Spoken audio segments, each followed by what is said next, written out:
Good evening, welcome to the Nighttime Heat directed on Prom FM 105.5. This program is also being streamed live rather on our YouTube and our Facebook page. You want to watch the show online? Just tap Nighttime Heat, and of course, you're going to watch the show online on your Facebook page. Also, if you want to watch maybe using YouTube or you have the YouTube and of course you want to make use of it, just tap Nighttime Heat. And of course, again, you're going to watch the show online. Well, tonight promises to be very, very interesting. My panelists are on the way, but David Benedictus Erasmus Namwitaba is here. I'm sure Edwin Famula is on his way. George Kennedy also is on his way. And Moses Sandy, Sandy is in the diaspora.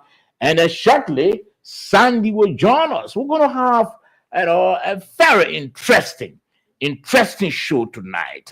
We've come very spirited to ensure that the show is interesting.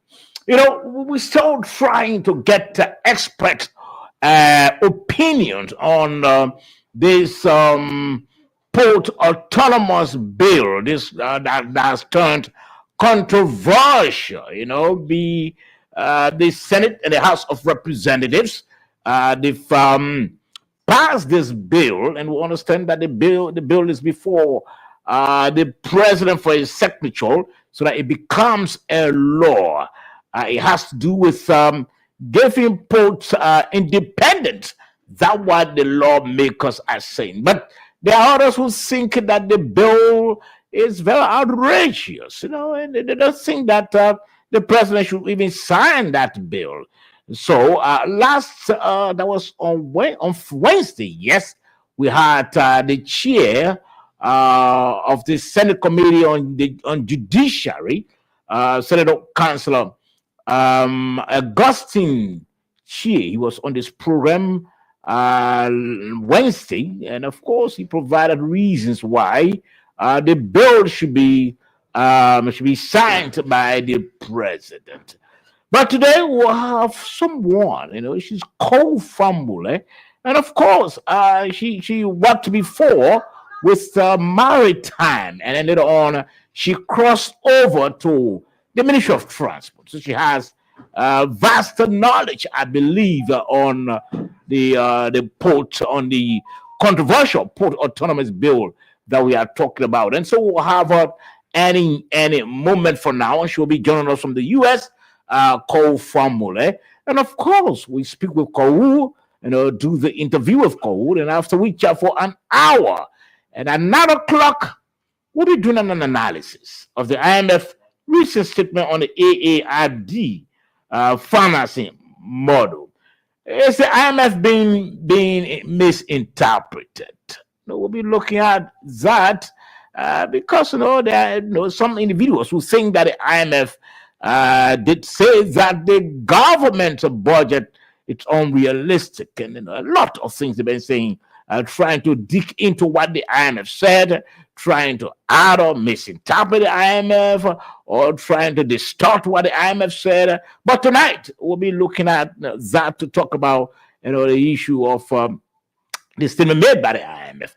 And besides, if time permits, we said to you that this program is just for 2 hours, 30 minutes. It's not boring. It's basically intended to have an informer and educated, and for 2 hours, and after which you just go to bed. It's not a program that's boring that takes you up to 12 o'clock or 1 o'clock. No, that's not the intent of this program. And so if time permits us, we're also going to look at the latest, war of wars between the asset recovery team and the management of the MDMC owned by John Yoboti.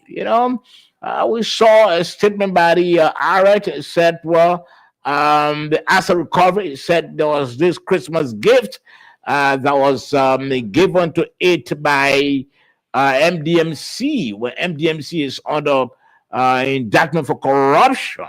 And so they returned the gift because they saw the gift as an inducement. But the MDMC pushed back and said, well, yes, it's true that you returned the gift, but the monetary aspect of the gift you didn't return. We just spoke with John Yobori. We're hoping that we'll speak of him. He'll come back online to speak with this program later on. But, gentlemen, that's the shape of the program. I'm sure very shortly our guest will be joining us, but that's the shape of the program. Let me welcome you, David Talbot.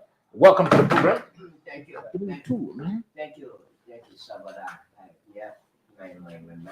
Oh, okay. Your mic is now open. Sorry, David. Yeah. So thank you, Sabada, and all the time our two colleagues are working at the same time. It clears my attention. They normally go for unity party meetings. It's just a coincidence. So as to know how they organize that talks. If it is a coincidence, it's a very rare coincidence. All the time, every day you come. Anyway, it's always good to be here, Sabada. Yeah, okay. Thank you, David. I just want to pull your leg. I know. Thank you, David. Thank you. We really appreciate your commitment also that you brought and your dedication. Edwin, welcome to the program. Thank you, Slobo. I'm always glad to be here to share our own understanding of happiness within our countries or so. Okay. I'm glad to be here again tonight. Kennedy. Thank you. Good evening, Sobo. I'm glad to be here. I want to tell our technicians, thank you, including yourself and our many listeners. First of all, let it join you to say, let's share the show, let other people have the opportunity to see. Really, it's wonderful being here with this team. Dr. Benedictus is a great man, but our coming is just coincidence, we don't really play. I was like, the car saw me that family right now. Every day? Every day you can bother with a man? Why are you guys struggling to give clarification? I did not ask for clarification. No, you didn't. I was just making my own suggestion. Is Moses on? Okay, so listeners, kindly share the show. You can watch the show on Nighttime Heat. Just on the Nighttime Heat page. Just tap on your phone on your Facebook Nighttime Heat, and of course, you're going to follow the show. And also, if you want to use your YouTube, maybe you somewhere in the diaspora, just tap Nighttime Heat, and of course, you also follow the show. Like I said, this show is for only 2 hours. It's not boring. It's basically intended to just lead you to your bed rest.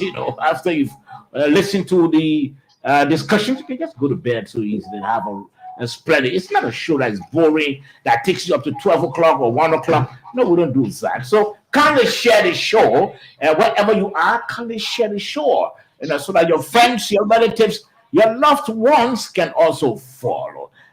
Kindly share the show tonight. Like I said, tonight promises to be very, very interesting. We're hoping that our guest can come on quickly. I know she will shortly come on.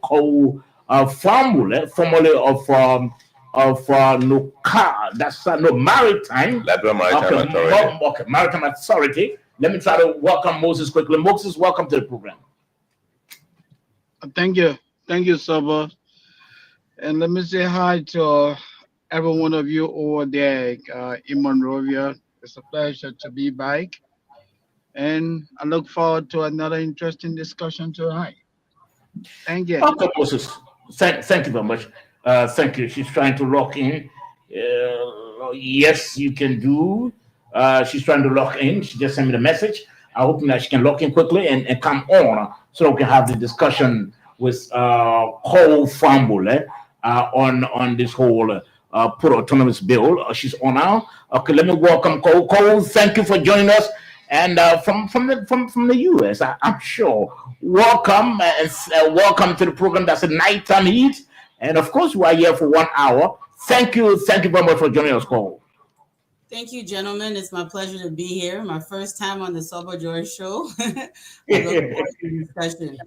Yes, I know. It's quite interesting. In fact, we are quite pleased to have you on the program. We have panelists David Benedictus Nangwe Rasmus Tagbe. You have to take a bottle of water before you can announce his name. And also we have Edwin Fambule. Edwin, it's a lawyer in training. You'll be graduating anytime next month. So we'll have a full lawyer on this program.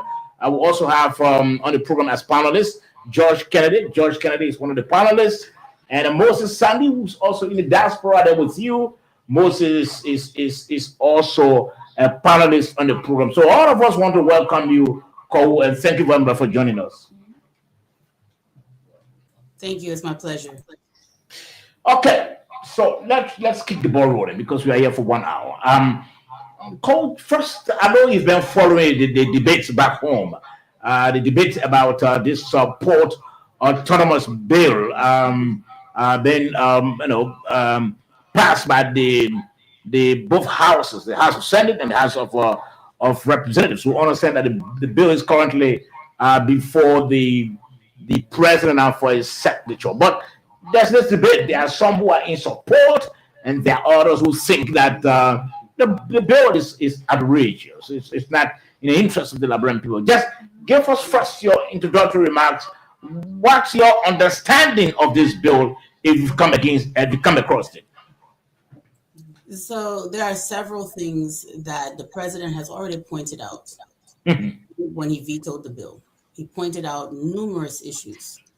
The bill conflicts with existing laws, the existing structure of the country. The issues that the bill claims to be working to resolve, it actually doesn't resolve any of those things. The bill is called decentralization. It's called port autonomy. And the truth is, it does not decentralize and it does not give the ports autonomy. There's two reasons why. The first thing is, I'm hearing feedback. Is that on my end? Yeah. Okay.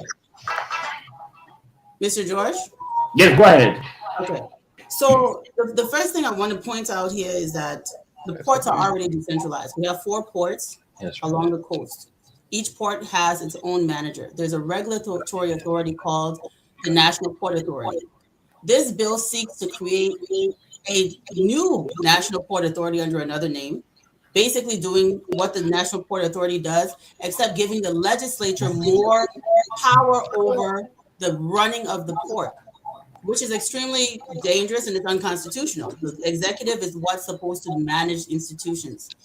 They claim that though the ports are decentralized, that the autonomous, not the autonomous, but each port does not have the same power or as much power as they should have over their own affairs.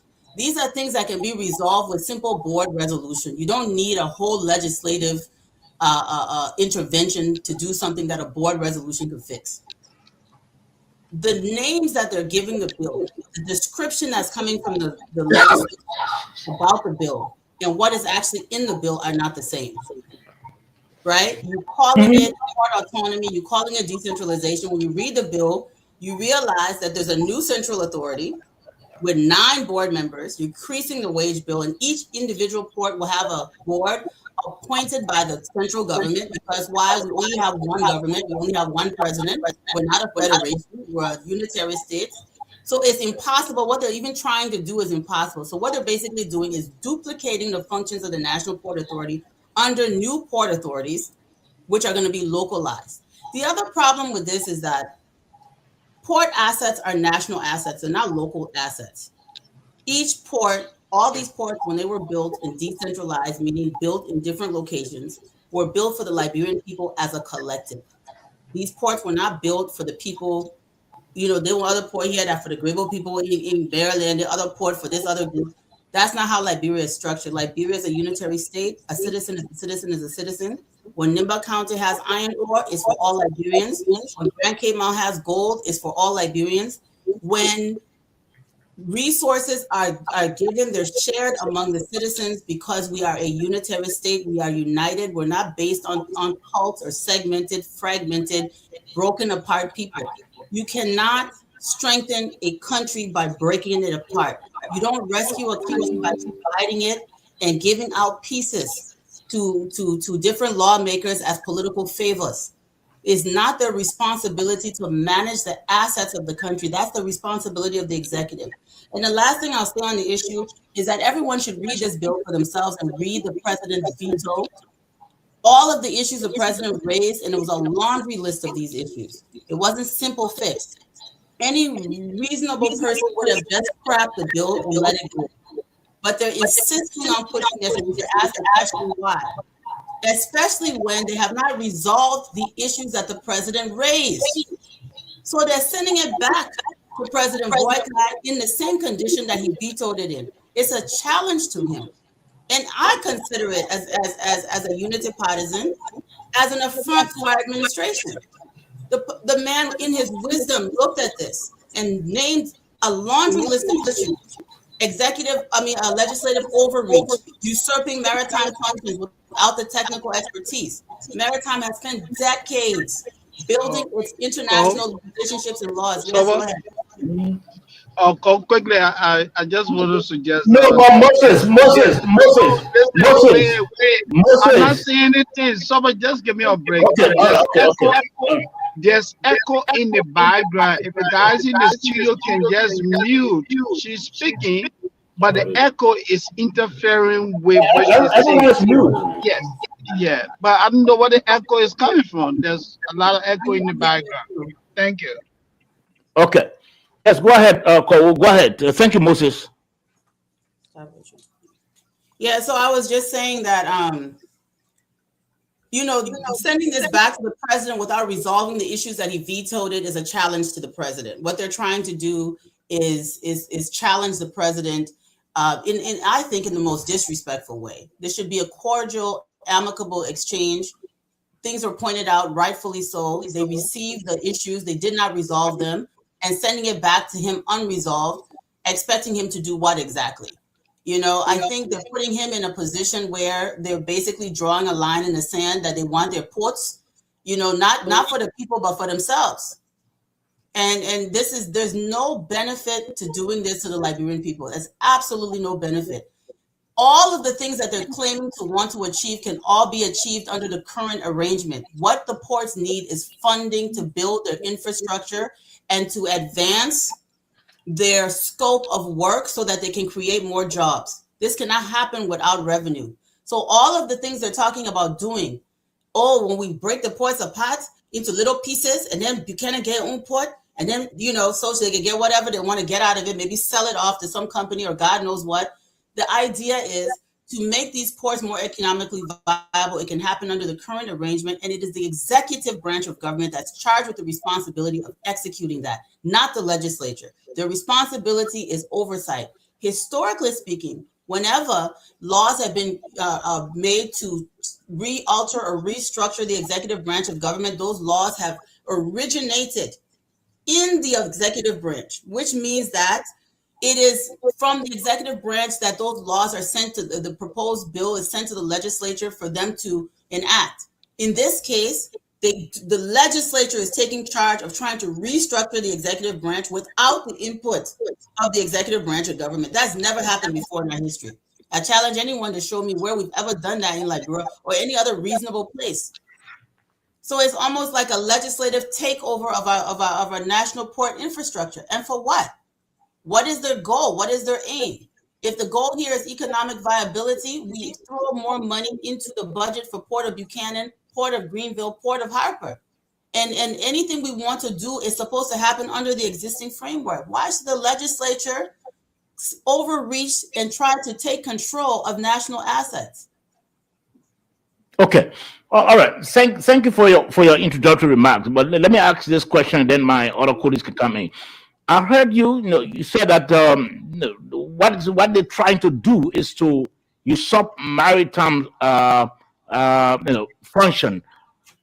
They spoke about in the bill about a regulatory board, a regulatory body that after the bill is passed that will come into existence. Then constituted by independent individuals. Now, don't you think that could be a good idea when the ports are all operating independently? So, best practices in the region especially for a unitary state like ours, is for the ports to operate as a single unit and collaborate, a coalesced, intercoordinated effort. We are only 5 million people with 4 ports. How many ports do they have in Guinea? How many ports do they have in Ivory Coast?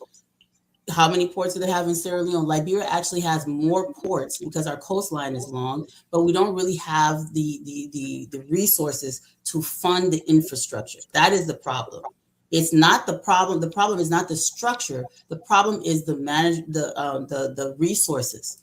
So what this is doing is dividing already scarce resources, increasing the wage bill on the Liberian people, right? So now the wage bill of government is going to increase because we now have 4 boards. We have a central regulatory agency that does not have the expertise because it's going to be brand new. What are they going to do? Go take employees from Maritime and from the National Port Authority and from all of these other experts. Some of this stuff affects fisheries. It affects maritime. It affects the port.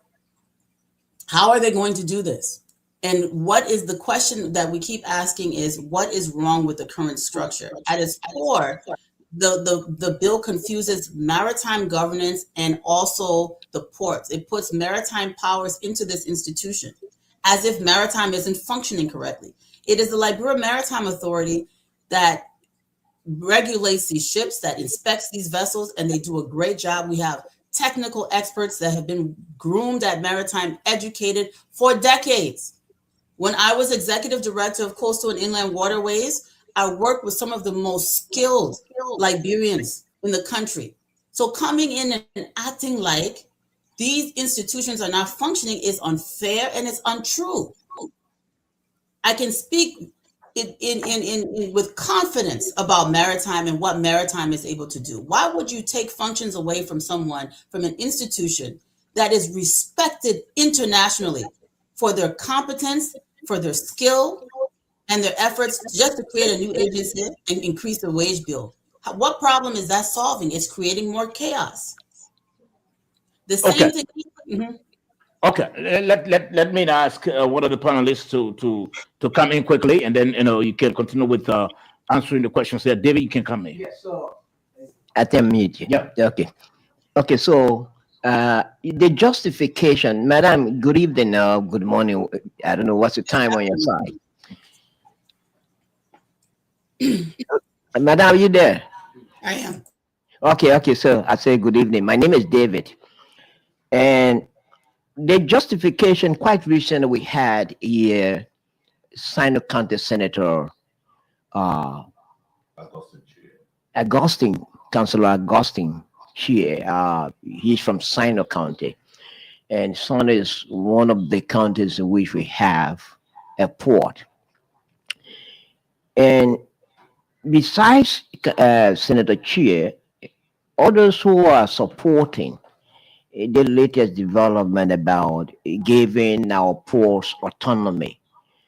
The justification is that the ports we're talking about, they have poor infrastructure. Giving it autonomy will mean that they will raise their own resources funding and they will improve infrastructure at respective ports.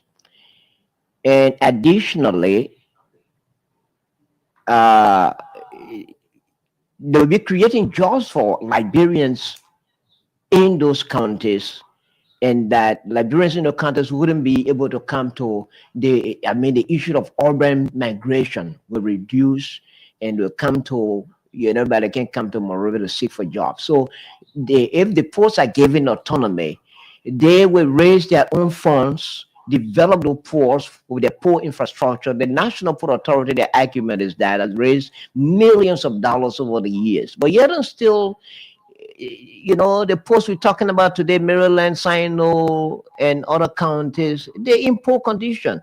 So where does the money the National Port Authority generates, where does it go?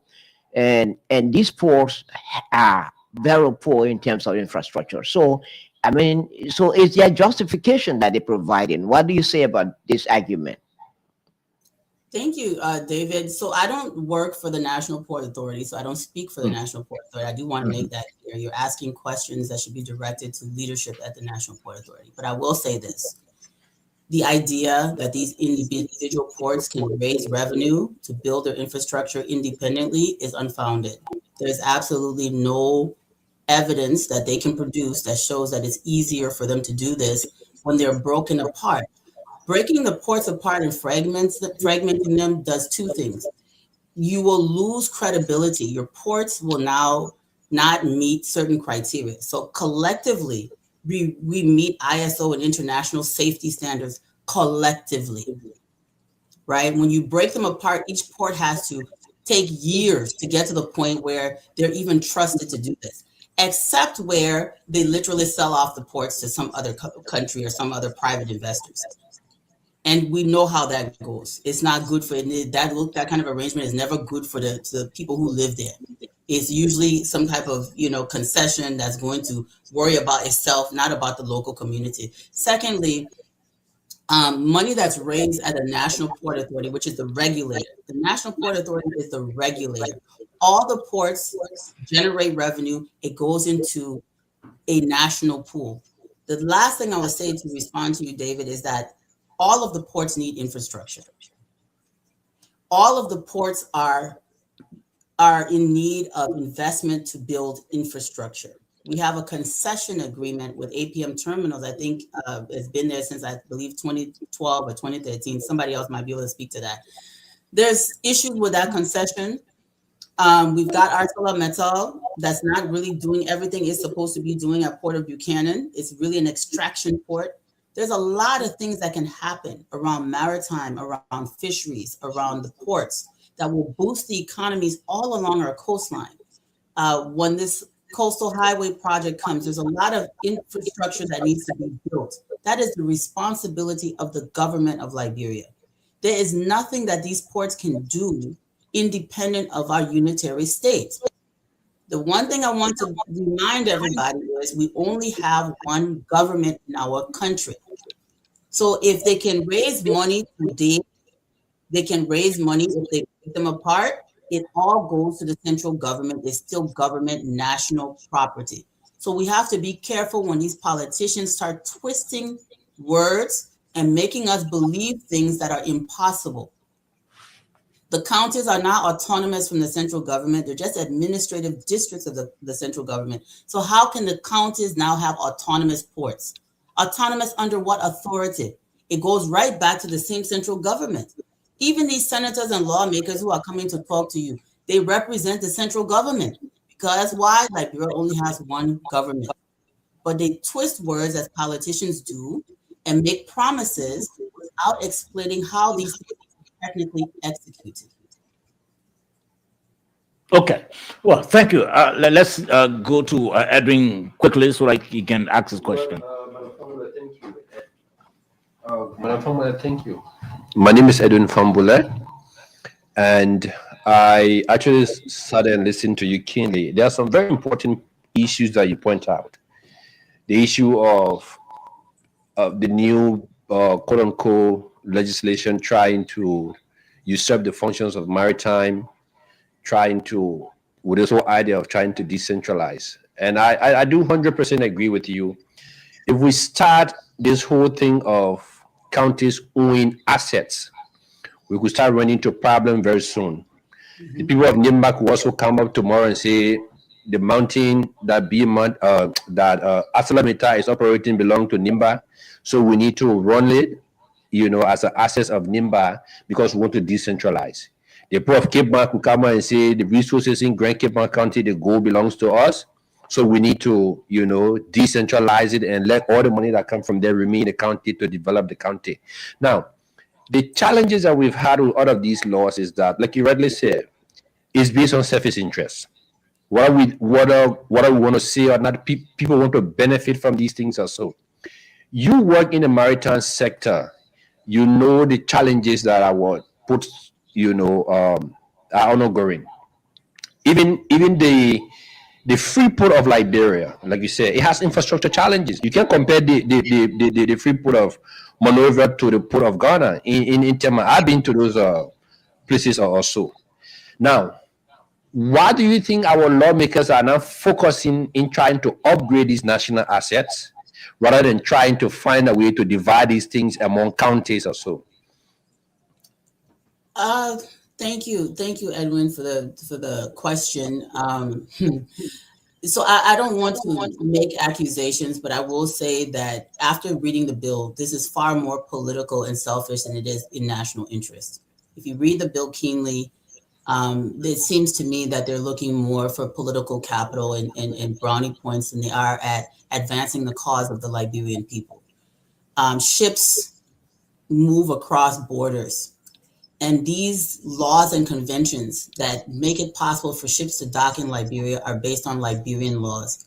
They respect Liberia based on our long maritime history and the responsible way that Liberia has conducted itself with the International Maritime Organization and all of the organizations we belong to, not because we got the best infrastructure in the world. There have been some improvements in my understanding of at the port in Buchanan, and also some minor improvements at the one in Monrovia. The big thing that I started to ask was, what exactly is the plan, the big future picture for the ports under its current arrangement, under the current laws that are guiding under the National Port Authority? And if you look at the vision that the current leadership of the National Port Authority has for all of their ports, it's very impressive, but it needs funding. The legislature, they abandon the plan that the National Port Authority has without regard to the plan. They come up with a counter plan, which is not their responsibility, to usurp the functions of the executive and come up with their own plan for the ports. And now they want to shove this bad plan that divides the ports based on their political interests. They want to shove this down the Liberian people's throat. How do you get to sell it? You start using catchphrases like decentralization, autonomy, emotional triggers to get the Liberian people to say, oh, but it's not a good thing. We want decentralization. The essence of decentralization is representation of the entity in various parts of the country, which has existed since the 1950s. We have, like I said, 4 ports. So, Edwin, their motives, in my opinion, are political and not really about advancing the cause of the Liberian people. Okay, thank you. Selfish political is what I see in the proposed bill. Okay, thank you. Let's George Kennedy come in. Thank you, Ethical. I would like to ask you. I want to say thank you very much for the clear premises that you said and the continued educated path that you've been deliberating on. I will, because recently when Sino County Senator Councillor Augustine Chie was here, I asked him a few questions. One of the questions I asked him was that isn't NPA a public corporation? He took long time for he could agree, and I asked him what the function of a public corporation. It was very difficult for him. However, he admitted that it's a government asset, and that Liberia is a unitary state, and that the function of those entities are actually to raise money, develop itself, and then contribute to the national development, and then employ people. So he admitted to these things. But what really I would like to ask you is what advice? Because I feel that some of these lawmakers who voted for this bill, probably some of them even in absentia, what advice will you have for them? Because the senator said the other day, if all the president vetoes, vetoes the bill, they could override it because that's their interest. So, what advice will you have for them, especially those lawmakers, who this bill, the president may veto the bill, go back to them? Additionally, what type of veto will you advise the president to do on the bill? Line veto or complete veto? Because line veto is a veto in which the vetoing power can veto atom by atom instead of vetoing the entire bill again. Atom by atom. So what advice will you give the president on that? What advice will you give to some of the lawmakers who actually do not really know the details of this bill, but they were made to vote for it? Thank you very much, George. So the Republic of Liberia does not have, for this type of regular legislation, for these types of bills, does not have anything called a line veto, contrary to what some of our senators believe. So basically, when there's so they think that the first time the president vetoed the bill, I've heard senators saying that it was a line veto. That is incorrect. If there's a line veto, that means some part of the bill becomes law and some part does not. So the question I posed was, if it's a line veto, which part of the bill became law? The answer is none of it, because the president only has two options: a complete veto or he signs. So all of that thing they're talking about line veto, George, it's not something that we do in Liberia under our constitution. That's something that's under the U.S. So what I suspect is somebody was looking at the American laws and thinking that it applies to Liberia. Because people good for that. They think it's the same constitution. It is not. Liberia's constitution, 1986 constitution, the president can either sign the bill into law or veto the entire bill and return it with objections. And that's what he did. He vetoed the entire bill and returned it with objections. Edwin is here in law school. He can attest to this. We don't have line item vetoes for this type of legislation. So even the argument that it was a line item veto was a political argument. I don't want to believe that our senators don't know that we don't do line item vetoes. Some of those guys have been there for almost over a decade or more. So they know. They're doing it for political reasons to confuse the public. Oh, the president only vetoed certain lines. Ask them which part of the bill became law. None of it, which means it's a complete veto. The second thing is the president has the same option again, a complete veto. And yes, if they get 2/3 votes, they can override the presidential veto. But we're going to appeal to them to do what's right for the Liberian people. I believe that President Boyka is going to do what's right for the Liberian people, and I want to believe that 2/3 of that legislature are not going to betray their oath to office and betray their constituents and try to override the second presidential veto. I don't want to believe that's going to happen. If it does, the onus is now on the Liberian citizens to carry this to the Supreme Court to protect their national assets from the people who've decided to betray their interest for their own selfish needs. We need to make sure that they understand that the citizens of the Republic are not going to just sit down and allow them to come and play politics with national assets that have been handed down generation upon generation. Even when we fought war, these assets remained united and intact for future generations. We should not allow them to do this to Liberia. Okay. Well, I wanted to just do a follow-up to that. okay. Do you see any potential constitutional crisis emerging, if at all, and only if that bill is override? I mean, constitutional crisis between the executive and the legislative branches of government? So I'm not a constitutional lawyer. I'm a public policy professional, and I will say this: I don't think so. I think it's clear. I think the Constitution is clear. If I can understand it as a public policy professional, I think our Supreme Court certainly can understand it better than I do. I don't think there's a crisis here. I think what's going to happen is more of a political crisis, not a constitutional one. Our laws are clear. What they're doing is against many of our constitutional articles, and once we get, if it even comes to that, but I don't believe it'll come to where we have to go, Liberian people have to carry the complaint to the Supreme Court. But we have a system of checks and balances. Once these three branches work in and stay in their lane, the country will prosper, things will work. But when they start crossing over and trying to usurp the functions and control other branches, that's where the problem is. So, George, when you say constitutional crisis, I don't think the crisis is with the Constitution. The crisis is with the people who have taken an oath to serve their country, that are not serving their country with their best mind and with sincerity, and they're doing selfish things instead of doing what they took an oath to do, which is to serve the Liberian people to the best of their ability. Okay, Thank so you. let's thank you, Madam Fambula. Let's now go to Moses Sandy, so that he comes in with his question. Moses. Yeah, Cole, thank you so much for the excellent presentation. I had to go out and come back in because I'm trying to multitask here. But I just want to speak to the last segment of the presentation, which has to do with line veto. I am not a lawyer, I'm not a student of law either. But my understanding of the line veto predicated on what is in the public domain, I think the action of the president is in line with what is defined as line veto. The president did not reject the entire bill. That's what line veto. When the president vetoes a bill, it means that everything is rejected.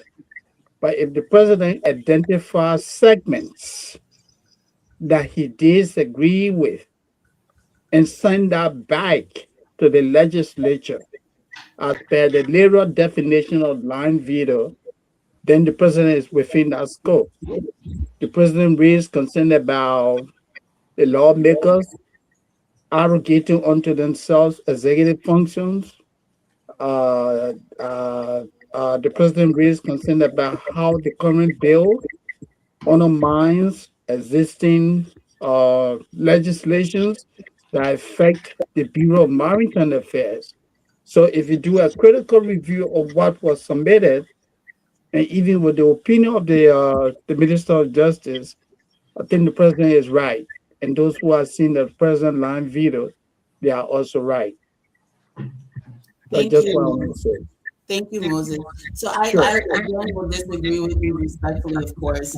What you're describing as a line veto is actually the president vetoing the bill with objections. There's a difference between vetoing a bill with objections and line veto.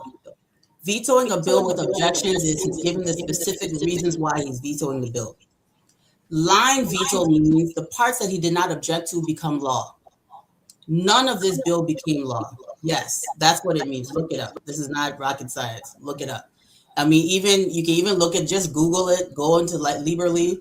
Line veto means the parts that he did not veto become law.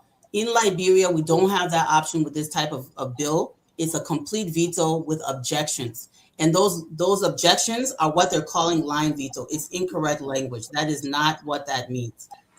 He vetoed the entire bill. None of it became law. And the worst part of it is that after vetoing the bill, they did not correct his objections. They didn't even address most of his objections.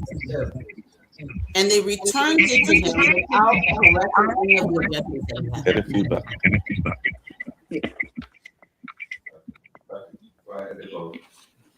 Yes, go ahead. Go ahead. No, that was it. I just wanted to answer Mr. Sandy and just explain. Yeah. Quickly, so let me just say this. Let's not make this an academic exercise, but I'm of the view that the president is not in error. No, he's not. That's correct. The president clearly identified his concerns. Yes. And returned the bill to the Senate or to the legislature to correct the identified problems.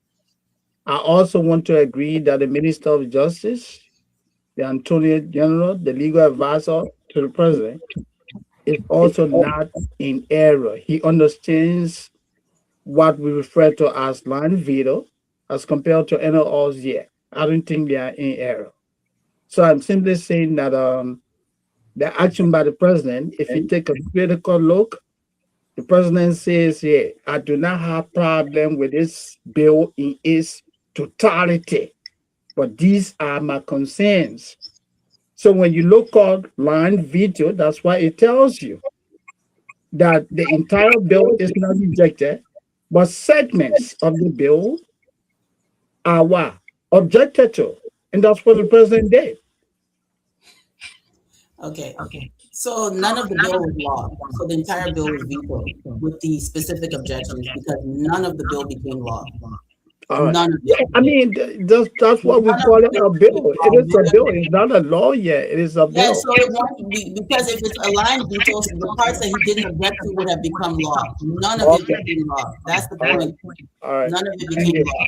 So we only have the option to completely veto bills. We can have line objections to certain sections and say we're vetoing this because these issues are there. That is not the same as a line veto where the parts you don't object to are then become law. The other parts are the objections. It was rejected in its totality with specific reasons. That's what happened. It's Justice Minister's opinion on it. I read it. He did not call it a line veto. That language is coming from the politicians in the Senate. Okay. Let me ask this question quickly before we can go to the lines. I know you've said a lot about the bill.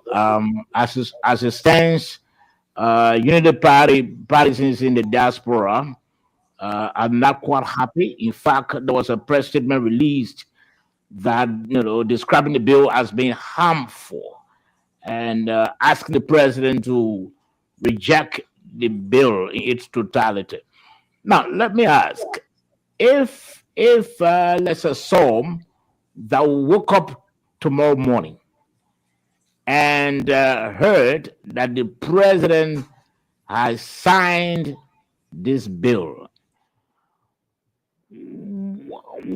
how would you react? Will you be disappointed in the national leadership, or how would you react? Let me ask you.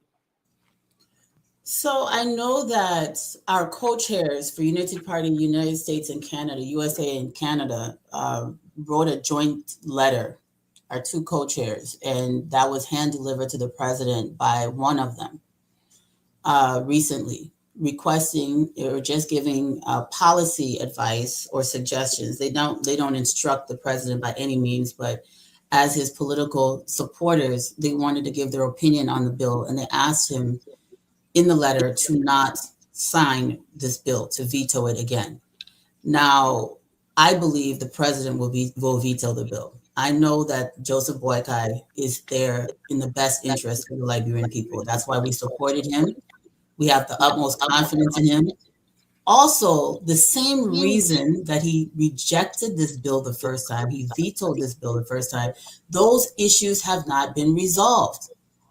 So if he lists, I think there was like 12 different things that he listed that were not okay with this bill, sent it back to them, and they return these things unresolved.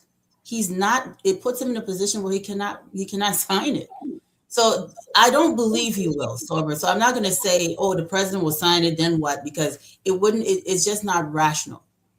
They have not resolved the issues that he had concerns about. They didn't address them. They didn't resolve them. He told the people to go back and consult with the entities that they were trying to alter, and they didn't do so. He said they should have public consultation and hearings. They didn't do that.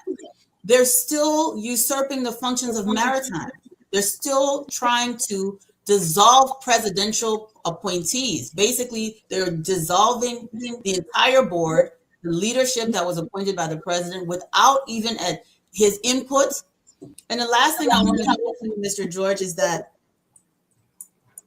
the first time this bill emerged, they lied to us. They told us this was the president's bill. I don't know if any of you remember this.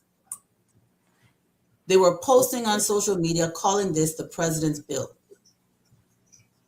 And then when the bill was vetoed, I said, but wait now, if this was the president's bill, why did he veto it? The reason I got involved and tried to find out more about this is because they had said this was the president's decentralization bill.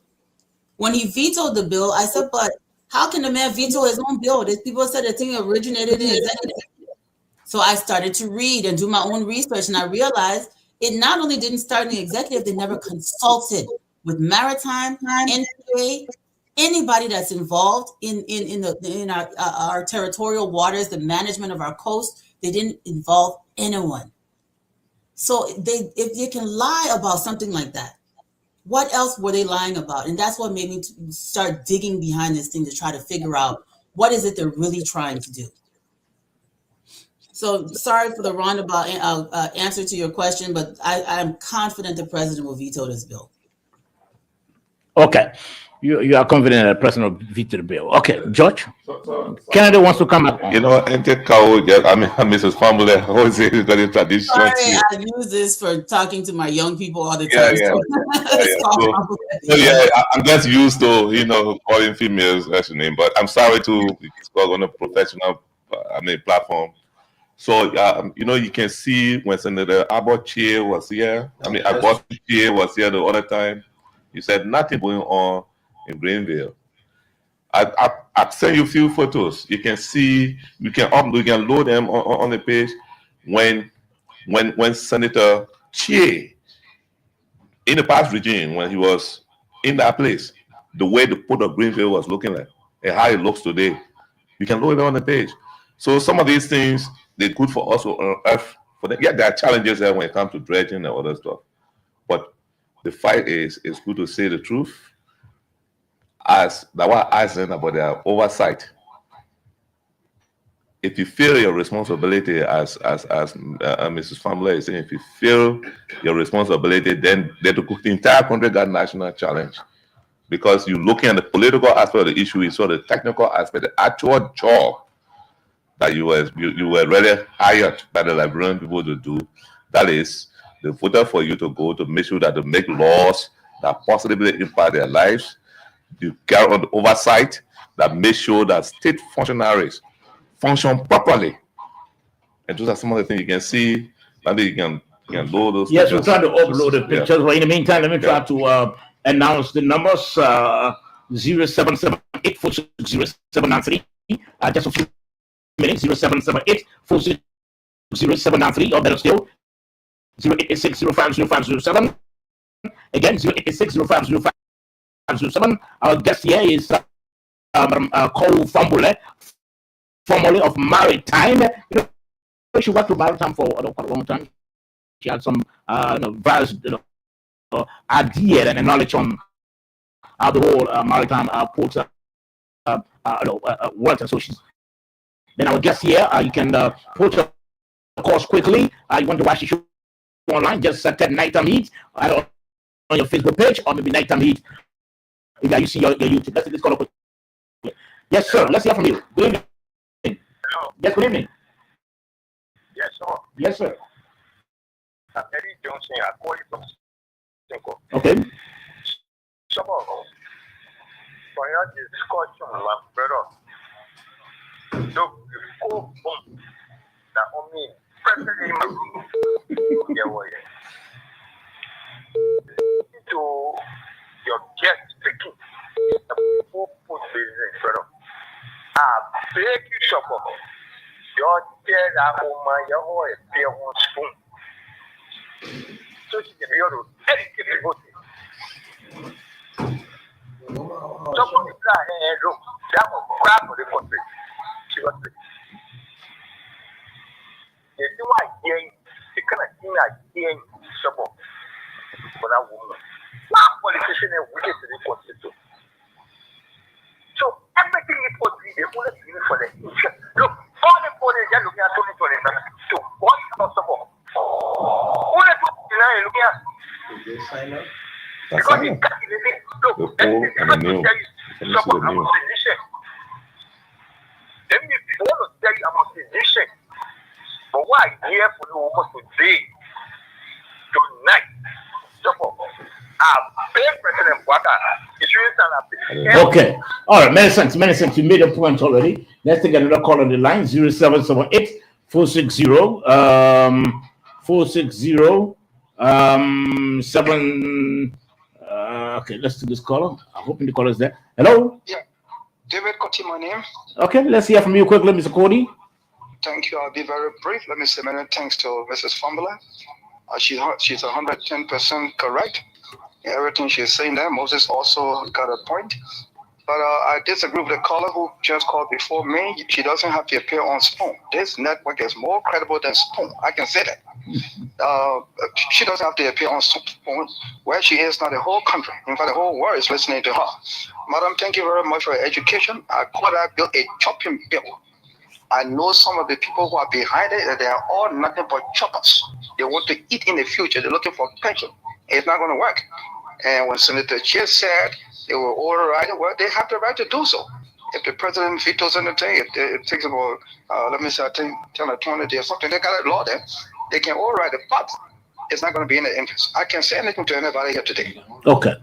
When you steal from people, as lawmakers or whoever, you will pay it back not double, not triple, not quadruple, but quintuple. Some lawmakers will be in their graves crying for their children. Father, why are you punishing my children like this? I'm already dead. Why are you punishing my children like this, Father? And God will say to them, you stole from the other people's children when you were alive, when you were a lawmaker. You passed all kind of crooked bill just for your own chopping. So, Madam, thank you very much. We're watching them. The president will veto it for the second time. Thank you. Bye-bye. Okay, many thanks, Mr. Cody. Let's take additional calls 0778 460 793. Let's take this call on the line quickly. Good evening. Yes, sir. Hello? Yes, sir. Yeah, well, but let me get if the court want to go to the Supreme Court for that bill, when the president will get that bill, I don't want on the land. Okay, all right. You made the point of it. We can keep on the line. We got others who are trying to call in. Good evening. Yes, good evening. Yes, How you sir. doing? I'm okay. Let's hear from you quickly. Yeah, thank you so much. This is Isiaka Maya Musharif, and I join you for Ghana's Deal. This shit talk. Okay. So I want to appreciate Mrs. Go Fambudet. She is also my mentor. We always hear her for impact in society, educating young people about so many things, ethical training, leadership, history of our country. You know, when it comes to this port autonomy issue, many Liberians now who are reading, we already get to understand that the whole bill is actually just about political motive and personal greed. Because when you read about the whole port bill, you can get to understand that it's highly politically motivated. It's not nationalistic because you can see individual interests being more highlighted than what intends to be done when it comes to autonomy. When you read about autonomy across the world, that's not how it works. They always call for national interest, not for individuals who are just thinking that they want to let's say, or try to decentralize the vote according to them. Because we know that the people have been decentralized very long time. It's not about decentralization anymore. We understand that in their mind they are thinking that once the country has a vote, that country should continue to vote. No, it should not be that way because every country has resources and other national growth. So are you telling us that they should also control their own resources? It's very difficult now in the country. So the bill is actually about dividing the country and not about nationalistic. Okay. So we all condemn asking the president to veto the bill. Okay, many thanks. Asking the president to veto the bill. Let's take additional calls 0778 460 793. 0778 460 793. That's the number to call. Good evening. Yeah, good evening, sir. This is Isaac, and I'm calling from the borough of Liquid Town. Let's hear from you, Isaac. Yeah, that is the bill, which is the channelization bill. So, but when you do something for me, Standard generated 1.5 million the last time. Please do an analysis and ask the poor people how much they can get annually to each port. I want you to please help me do that. Then you'll know where the decentralization came from. How much they can get annually to each port that can generate all this money. Just find out. Then you'll know where the whole decentralization money came from. They generate 1.5 million. You get 10,000 for operation.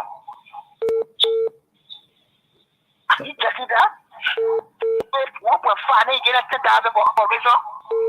So that's how much they get annually to the girls. You know what I'm saying? Okay, many thanks. You made a point. Let's take another call on the line quickly. 0886050507. Again, 0886050507. That's the number to call, and you are live, or you call the orange 0778460793. Let's take this number quickly. Good evening, this caller. Yeah, I am from some culture.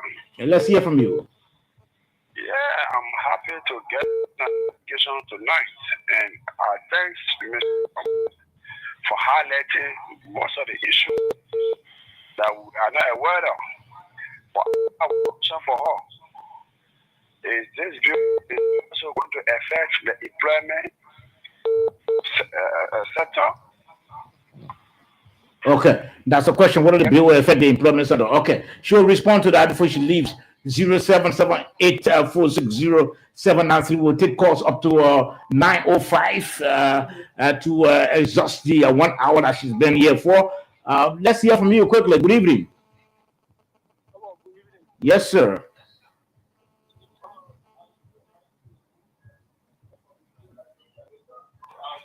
calling for new community. And let me say, again. Also, this bill, no come for super food. I'm calling my fellow to please. More now we do that bill. That bill not mean well for us. Someone they put it, we can put it in power. They put it. This someone you working for me.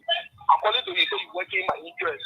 I say I don't want this. Why you force it on me for? Even we are direct possible. They have to listen to us.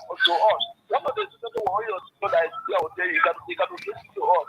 But they not hear our interest. They can know our value is the nation bank, which is one that they can count on. But they feel it's not interest. We get the PM seminar to people who cover it. When they want to go, how many to get here? So you want this the project so it can be another we can start for another contract again or the material again so that the other people will get now so that we cannot put murder don't do them all for but okay, we'll tell without us. Let's take another call now. We'll take about 3 more calls and wrap it up quickly. We'll go back to our studio guest for response and pattern comment. Quickly, 0778 460-793. That's the number. Better still, 0886-050507. Again, 0886-050507. That's the number to call, and you are live on the nighttime heat tonight. Let's hear from you quickly. Good evening, Samuel and Orange. Okay. This is Sheikh McKenzie calling for Global. Let's hear from you, Sheikh. Yeah, I just want to call your attention to the very good day coming of Unity Party. What about the party division and about the party too? They could give them play the program. We saw them. And then you know that they do is considered by Unity Party and CDC. They want to collaborate to fight Unity Party. CDC, we listen to CDC and that's about they were backing. Because it is backing it. All right, because of CDC. Because all of them for that, they want to back the bill so that they can generate reform to fight against the party in the coming election. That's a desire. So we'll not get a chance. Okay. We are calling on the president that will dignified that bill. Thank you very much. Many thanks. We'll take on 2 more calls and wrap it up. 0778 460-793. Or better still, 0886-050507. Again, 0886-050507. Or better still, 0778 460-793. That's the numbers to call, and you are live on the nighttime heat. Our guest is Mrs. Cole Fumble. Our guest here tonight, and of course, she's been here for 1 hour, talking about the Porty decentralization bill. Let's hear from you as well. 0778 460-793, or better still, 0886-050507. That's the numbers to call, and you are live. We got more discussion coming up right after this interview. If you wish to watch the show online, just tap Nighttime Heat on your Facebook page or Nighttime Heat on your YouTube channel, and of course, you're going to watch the show. Again, 0778 460-793, or better still, 0886-050507. Let's try now to go to our guest to respond to a few questions, and we can get her part and comment so that she leaves. Cole, let's hear from you. Yes, I just want to thank everyone for their calls and their input on this matter. Their passion. I hear the patriotism in the voices and the words of Liberian people growing all the time. Where we used to constantly be talking about party, people are putting the country first. I do want to disagree with this caller on the issue of whether or not this is a CDC or people in the Southeast versus this group. I don't think that's what this is. Personally, I believe what's happening is there are people who are politically motivated and their talking points are triggering emotion in people, and they haven't had an opportunity to actually examine the bill for themselves or look at it critically. So they're being misled by talking heads who are telling them, oh, this is going to bring development, this is going to create jobs. Why is it under the current framework we can't do these things? It's because the ports are underfunded. You were showing some pictures earlier. I've not seen those pictures before, so I wasn't even aware that even right now with the circumstances, the management has already started. In the short time, they've only been there for a couple of years. They've already started revamping the port infrastructure in the smaller ports. I think that was like an administrative building or something you were showing. That's impressive. I didn't even know that. What I do know is that the leadership of the National Port Authority under Sekou Doucle and the leadership of Maritime under my friend Nito Zozo Lai, these are places that are led by very brilliant and competent young Liberian technocrats. These guys are planning, they're working, they're doing what they need to do to lift this country and put President Boykai's administration and serve President Boykai's administration to the best of their ability. For the legislature to come in and want to completely dissolve a government entity and remove presidential appointees that the president entrusts with the responsibility without even consulting the president or any technicians in the field and create new agencies so that they can appoint their friends and the people they want to control is outrageous. Sometimes, my Liberian people, when we see these things happening, when we see them attacking individuals, sometimes it's because that person is doing what it's supposed to do. I served in Liberia, I served in government. I know what it is to work hard for your country and have people fighting you, fighting your country, I should say they're fighting you because you want things to be straight, because maybe you're working to reverse some bad concession deals. Look at the kind of money APM Terminals was making off of our country, and that money wasn't being remitted to the Liberian government. Some of these bad concession deals are the problem with our ports. Not the structure of our port system, but the fact that there were some bad concession deals that are being resolved. And maybe there's some people that don't want these concession companies to be taken to task and held accountable for what they've been doing over the last 12 to 15 years. We have to be very critical, my people. When they come telling you something that sounds outrageously impossible, it's probably because it's not true. Or we'll just break all the ports into pieces, then everybody will be rich, we'll all be happy. Does that sound realistic? And if that were the case, if that was possible under a fragmented, disjointed port system, why under an incredible unified system where the entire global community recognizes and respects the systems and structures we have in place? Our regulators are respected globally. Why would we dismantle that and call it improvement and call it progress, starting from zero with institutions that have no experience? It makes no sense. President Boykai, you know I respect you and I really appreciate that you vetoed this bill the first time. It was your veto that brought me into the awareness about this. My hope is that you will do it again.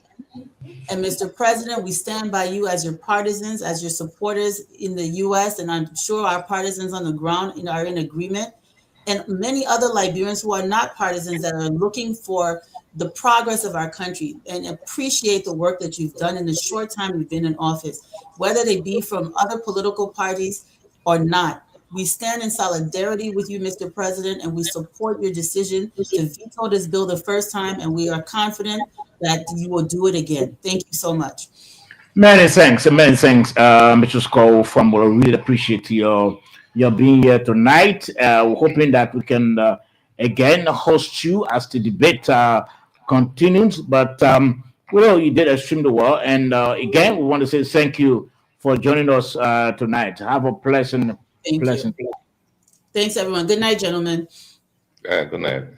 Okay, so you're listening to the Nighttime Heat, erected on Prime FM 105.5. We still got two other topics to talk about before we can close up. The issue of the IMF statement it made. I want to read some counter to that statement, because it has been, people trying to misinterpret in their own words or distort what the IMF said. So we need to, quickly give some attention to that and some clarity that we've also been hearing from sources. Let's try, gentlemen. Let's go across the board, across the table, to get your takeaway from what from the interview we just conducted with Cole. Let's begin with you, Moses. Let's hear from you.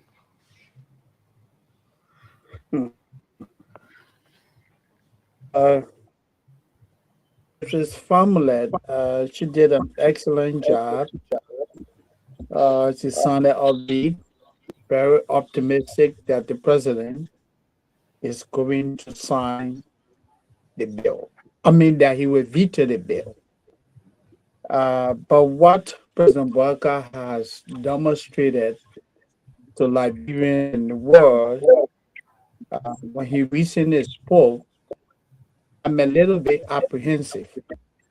I am apprehensive because if the president came and told the people of Liberia that a major project, such as the FOIA project, was initiated without his input, then it is also likely that there could be a lot of political maneuvering, and we can wake up tomorrow morning and hear that the president has signed the bill.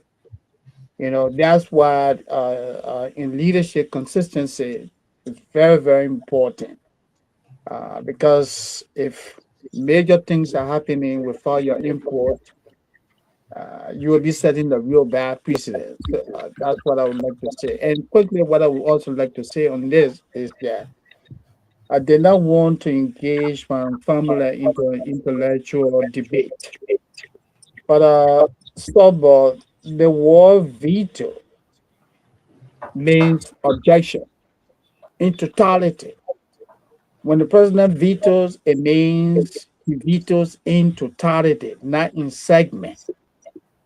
When the president line vetoes, it means the president opposes objection to segments.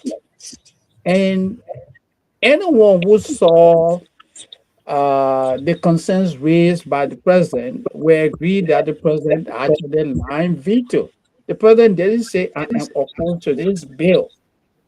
But he said, hey, these are my concerns. That's what line veto is. Okay. Veto means what? Objection in its totality. And the president didn't do that. So let me wrap you up on that. Okay. Thank you, Moses.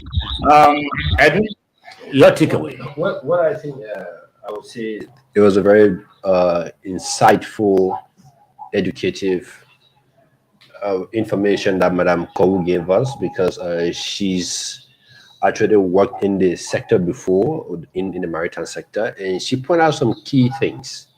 She talks about the issue of crowding the overall stress budget that we have, because if you decentralize these ports, as the senators are saying and the legislators are saying, at the end of the day, these ports are not generating the needed revenue to have them operational. Then you have to put them into the government budget.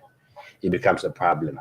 Or if, like the senator said the other night, if they go and bring in investors, now the investors are not signing under the port, they're signing under the government of Liberia.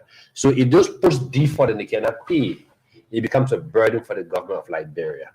So that's why I said, why don't we look into rectifying the already existing out of the National Port Authority, whereas coming to decentralize? But I think the president listened, and most of the conversation now ongoing, there are people who close to him listening to it and saying that, look, I think the Liberian people are not ready for this thing. We need to move, in a different direction. He has legal people who probably from the onset did not understand the motives of these legislators and the instrument itself. But now that they are hearing from the Liberian people, now they're hearing from experts within the industry saying that, look, yes, it's a good idea to decentralize, but we don't think it's not feasible for us to do so based on XYZ. So I'm hopeful that the president will reject this bill. And even if the legislature, as they're given the constitutional authority that they can override the president veto, it is still left with the executive to implement whatever law that will be passed. So if they override and is signed into a handbill and it becomes law, when they go to the executive can say to them, yes, we need resources, and we don't have the resources to be able to implement that law. So it will just be a law just laying down on a book, but it will not be implemented. Okay, Dave, let's hear from you. Your Yes, takeaway. in fact, I am impressed and convinced that she's well knowledgeable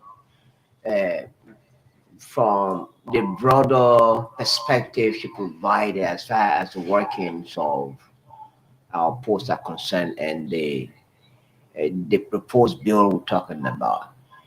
But as far as the proponents of the bill are concerned, what is triggering it is that monies they raise are not benefiting the counties in which they are operating.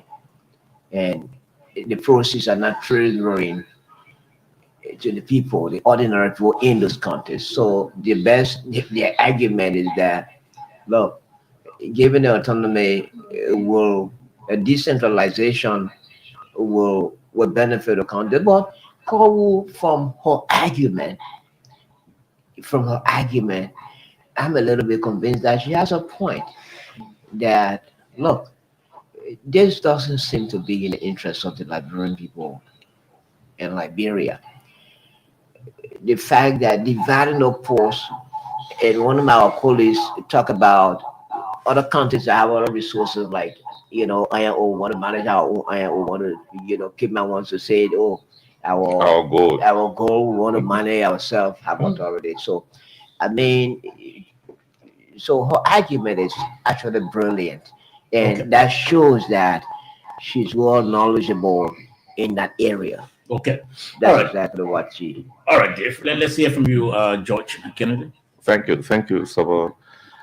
I'm not surprised at Mrs. Fumbler's performance because I've known her a short time within the ITED. I saw her vast knowledge in the sector, and she's well skilled in other professions. She also serve as the Deputy Minister of Transport. She's a public sector czar. She served in that position. She's a smart, very brilliant woman from Nima County. Let me say this. So thank you. So I want to say this tonight. I mean, because most of the time when people hear the word decentralization, they just go for it. The posts are already decentralized in the south and the southeast. Masarado is the south. Buchanan also south. Greenville and Harper, they are in the southeast. So you want to decentralize again where in those places? Do you want to build new port in Lofa? Do you want to build new port in Cape Mount? Do you want to build, like NPA is trying to build a landlocked port in Nima County? Inland port in Nima County? Is that that's the meaning of decentralization? I really understand. Or do you want, like, to say, let's say, for example, do you want some level of financial autonomy for some of these ports as you got them, maybe like the way the other fellow probably you're not seeing the development that went on in Greenville, city, the photos that we're showing here, to say, oh, some of the money that he's talking about that we'll use to build those buildings. So you wanted like to say the 1.5 million, let's say, okay, we'll give you the $5 million to operate yourself.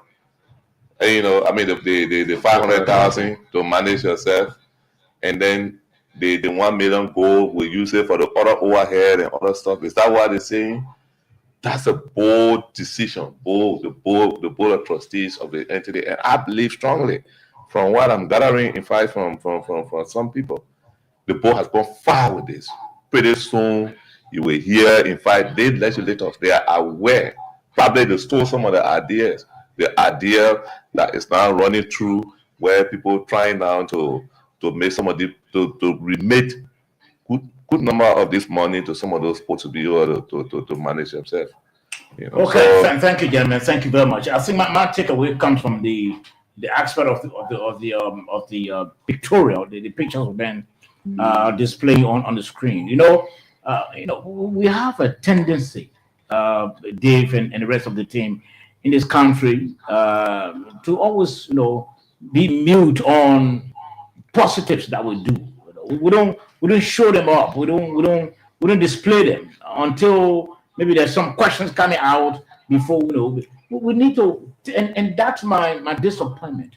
Many of us don't take PR very important. We don't understand what public relations is. And I don't know what are these pictures they're coming out in the media.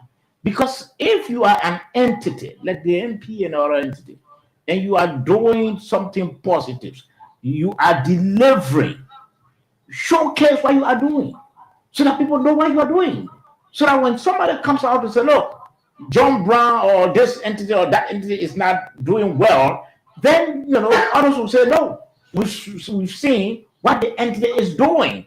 In fact, there were some pictures, in fact, there were narratives and all of that people read and people saw as well. But we need to improve on the way we do public relations in this country. We don't, and that's the reason why sometimes even the Ministry of Information is sitting in that position it is sitting, not being properly supported, because we don't see PR as being very important. It's the same thing that we're going through at LBS. So we were there. We always cry foul, asking for support. When the top brass, they don't struggle to get your support. And now, Chief, let me briefly have an input. Somebody talk about public relations. Look, I've spoken with one of our colleagues who doing that. I don't have to call his name. Who is a public relations manager at one of the government entities. And so, look, David, even to see my boss, it's difficult. It's bureaucratic. In fact, if you go to him, as a public relation officer and as a minister, if the person is given that type of reference that you are the public relation officer, that means that every time the minister or the managing director goes to job, the public relation officer must have direct access to be able to brief the minister or the managing director on unfolding development, most especially regarding the specific ministry or agency they made the running. And so the public relation officer, first of all, he's not giving that attention as far as the managing director or the minister is concerned or the director is concerned. He's not relevant. He's not relevant. So the support is for public relations officers. It's limited, and they don't have access. So I can tell you something. What is going on in Buchanan is even far bigger than this. Can you imagine that? Far bigger than this. I can tell you this. This is just Sino. This is Greenville. I know if Councillor Augustine Chie can really please because the reason why I brought this up, part of the argument of those who are the proponents who are behind this bill, that the infrastructure is bad at all. The posts aren't doing anything. The management is just eating them, and that's the perception. That's the picture they're painting. And so, if the management was coming up initially to tell its own story, just to come in. And you're right. We have this whole concept in Liberia that you don't have to say anything. Just sit down and do your work. The work with people. And it's bad. It's bad. As we speak, the NPA is doing some activities at the Freeport. When you're driving around the Cape, you see the heavy crane over the ocean. We don't know what they're dredging or what they're doing. That port has been dredged for years. But nobody's saying it. That's a huge plane. To guess. So putting finger piers. Apparently, once they're done with that, they're going to move to Buchanan. You don't know that because they're not saying it; they're just keeping it to themselves. When they finish with that, they could move to Sino. And we keep saying it here. The port of Harper was not built to take big vessels. That port was built to incorporate Mr. Todman Yard when he goes to Maryland. So all of this noise you're making about trying to decentralize this port is just Buchanan and Sino. Because you have to do quadruple investment into Maryland to be able to make that port accessible to larger vessels. Because I've been to Maryland a couple of times. I've gone to that pier. All you see there is just these small fishing vessels also because it was basically built for Mr. Todman Yachts. So all of these things we're talking about decentralizing the ports and Maryland and we're just trying to create this whole political flame and people doing it based on surface interest. And I think we need to graduate from that. Okay, gentlemen, thank you very much. Let's try to transition. Quickly, listening to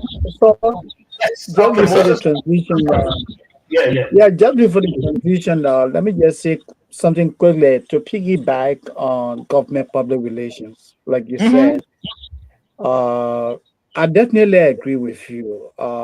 Look, our government, and this is not unique to this administration, it's a perennial problem.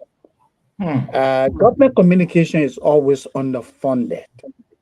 People are in government communication, they struggle.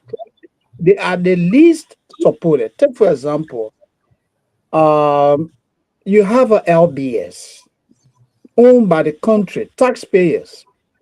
You debited for broadcasting. You say, look, uh, I want you guys to do a documentary on the NPA next week.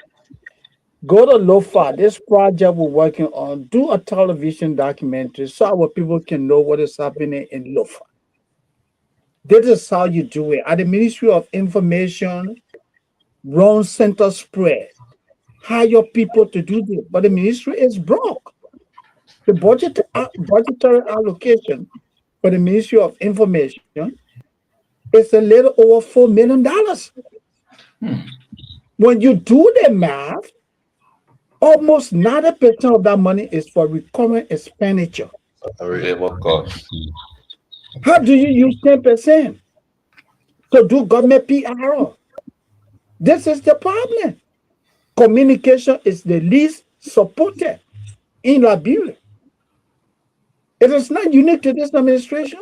And lastly, let me close. And Minister Pierre, I hope you're listening. Instead of supporting reload Minister Pierre, where public officials are coercing one another, what you guys need to do, utilize institutions created by the government of Liberia for telling the government story. Use the mainstream media to tell your stories. Class Reloaded is considered a propaganda arm of the UP. So you don't need that. Deal with the mainstream media. And that's what I would like to say. Thank you. Okay, thank you, Moses. Thank you very much. Gentlemen, let's try to transition. It's almost 9:30. We said this program is only for 2 hours. It's not a boring program. It's not a program that runs up to 12 o'clock or 1 o'clock in the night, in the morning. It's basically intended to just educate our people and inform them up to the sleeping hours, so that after they've received all the information and the positive information, they can go to bed. Gentlemen, there's this issue that came up just 24 hours ago relative to the IMF. The IMF released a statement, and in some quarters, some media institutions, in fact, have been giving the statement different look. They've been interpreting it their own way. They've been giving some interpretations to the statement as to how they understand it. But we'll have a document. We're able to fetch for a document. We're able to do our own investigation. Concerning the document that seems to be giving what the IMF said. That seems to be giving setting the record straight, or trying to interpret what the IMF said. So let me read, and then we can talk about this quickly. Contrary to misinformation, misrepresentation, distortion of facts, cherry picking, and self-serving and selective narratives, the International Monetary Fund, the IMF, did not declare the AARD financing model unrealistic. Instead, the fund provided a customary policy advice reflecting current internal and external risks, including the funding gap from USAID program adjustments, geopolitical instability with repercussions for external support, and other vulnerabilities. The IMF cautions the government of Liberia about these risks and advised a readjustment of the financing model to safeguard sustainability. On page 6 of the IMF's review, the fund explicitly states the AARD's policy direction align closely with the key objectives of the 2024 ECF supported program. Each pillar is built on targeted measures to address macroeconomic imbalances by improving fiscal sustainability while creating fiscal space for priority investment projects. This approach aims to foster higher private sector-led growth beyond the traditional enclave sectors of mining and agriculture.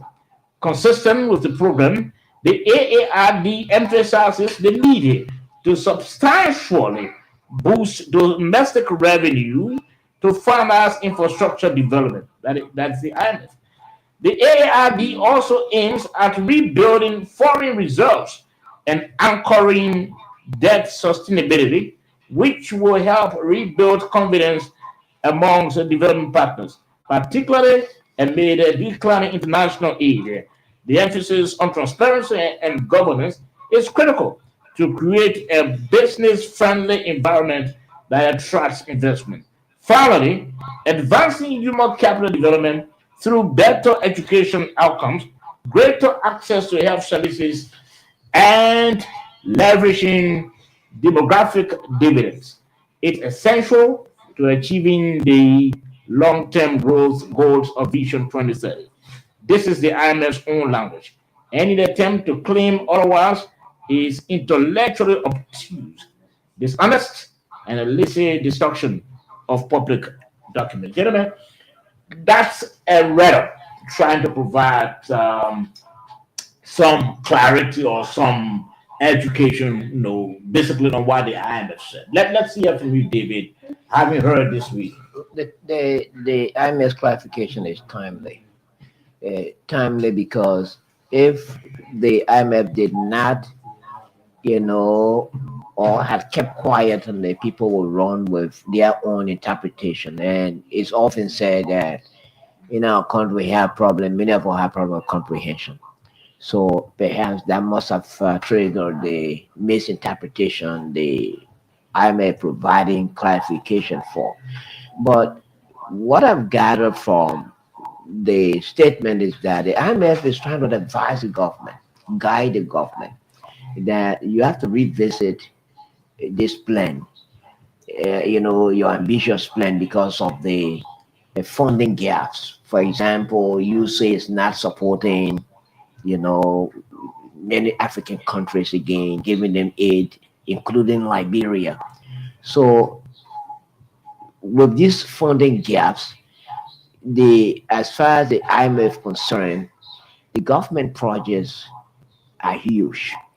And if the projects are huge, I'm talking about priority projects, they are huge. And because of the sizes of these priority projects, the government needs adequate funding to be able to underwrite the costs in terms of the implementation of these projects. So that I'm maybe telling the government, you have to revisit your plan because you have to reconsider a lot of things because of the funding gap created by by external funding agencies like the USAID. And the USAID suspension or cancellation of its aid to many African countries, actually to some extent stalling a lot of development projects across Africa, not necessarily Liberia alone.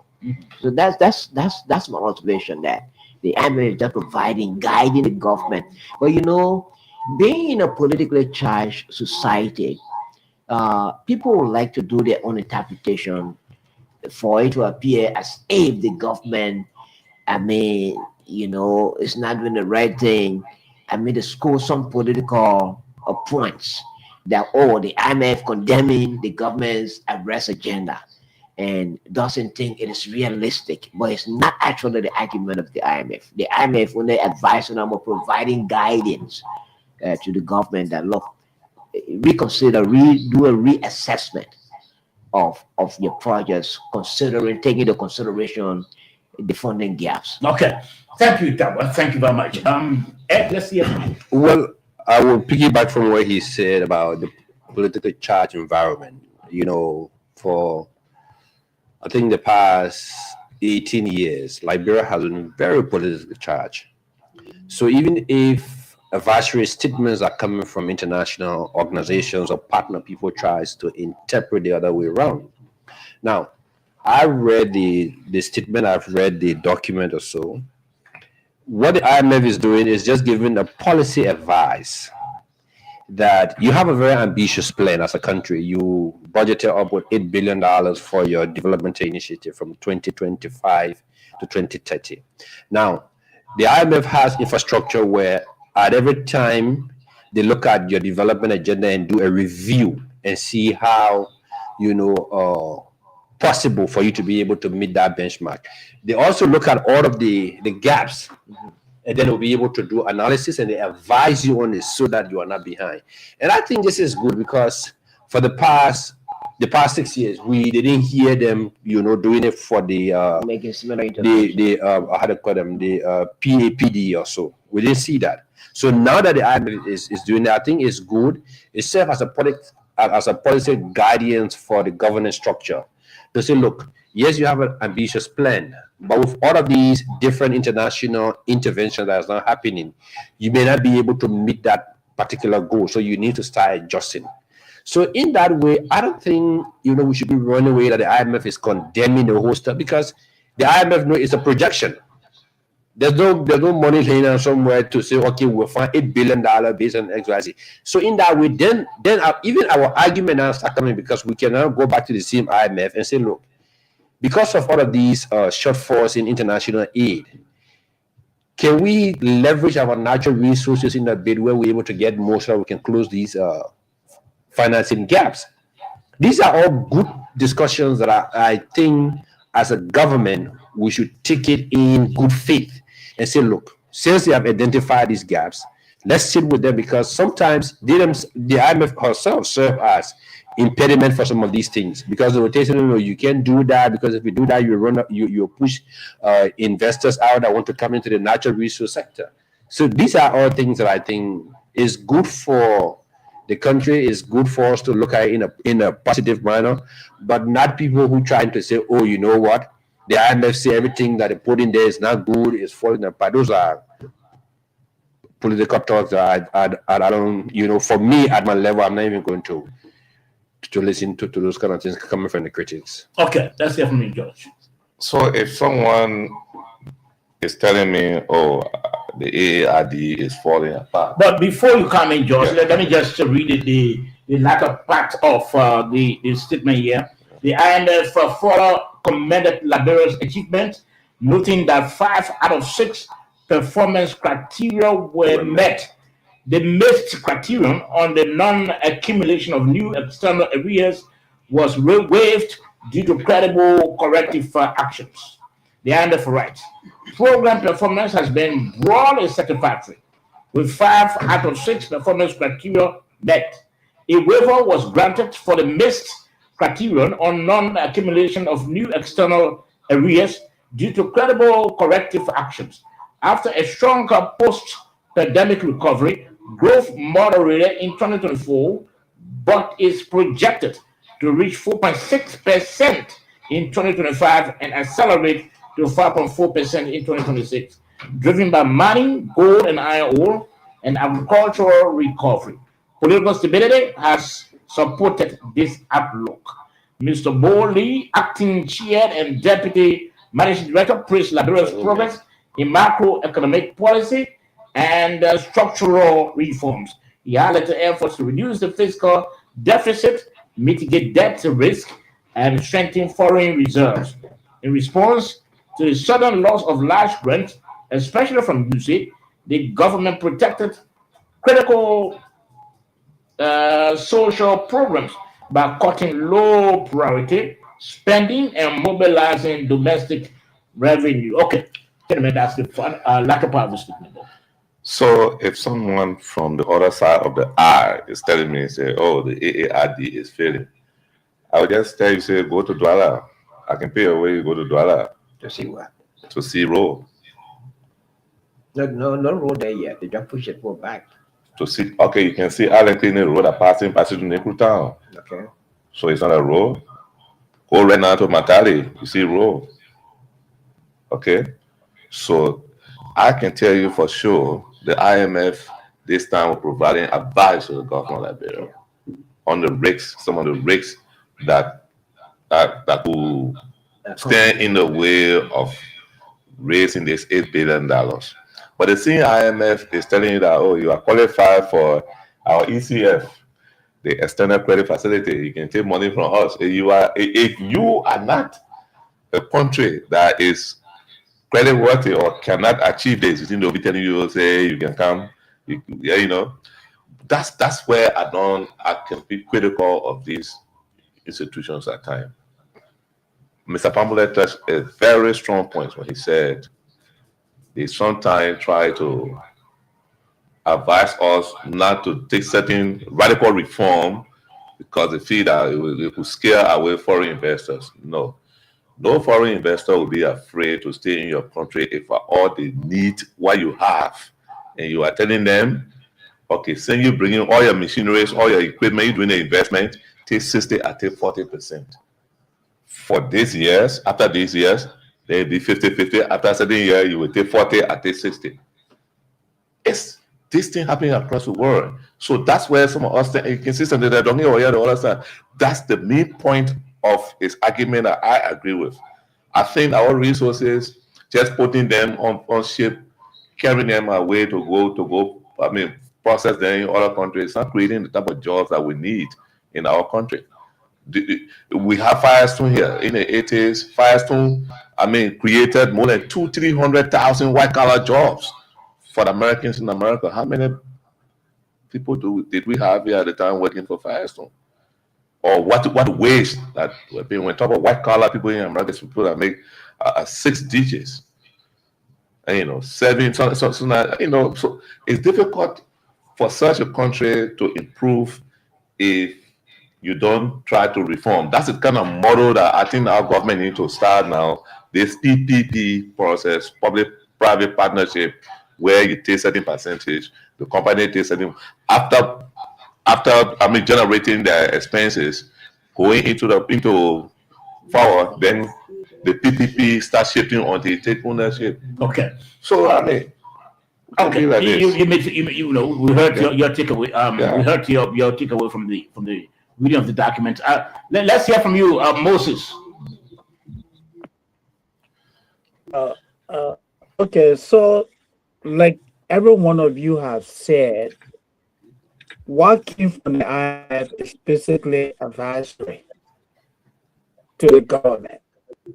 Say, hey, there are precautions that need to be taken. Your projection is good, but be mindful of other pitfalls. So basically telling the government that, hey, you need to be careful in terms of how you do this. The IMF is not telling that everything that they did is bad. That has it, like any of you. So I definitely agree with you guys on that. But something I would like to correct quickly.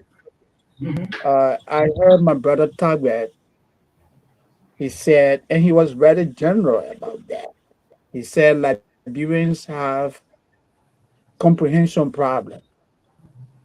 And I think that's condescending. No, I said that comprehension. Yeah, if you say our people have comprehension problem, you're being general. It's not coming to me, Moses. You heard it before, right? Yeah, but it doesn't make it right, though. If I heard it before, it still doesn't make it. People who say that are not being honest. It's like every one of us on this podcast, that nobody would tell us with the level of education that we have. No one would tell us that we have comprehension problem. We may differ in terms of how we see things, but that doesn't insinuate comprehension problem. Okay, so we need to be clear about that. And then another thing I put there is that the role of the opposition, and there is something that has happened over the years. It's not unique to this administration. The role of the opposition is to always identify the pitfalls, the flaws, because they want to what? Come to power. They want to gain political leadership. So they will always find at least thing to talk about that will make people to gravitate towards them. So these are the things that I want to talk about. Thank you.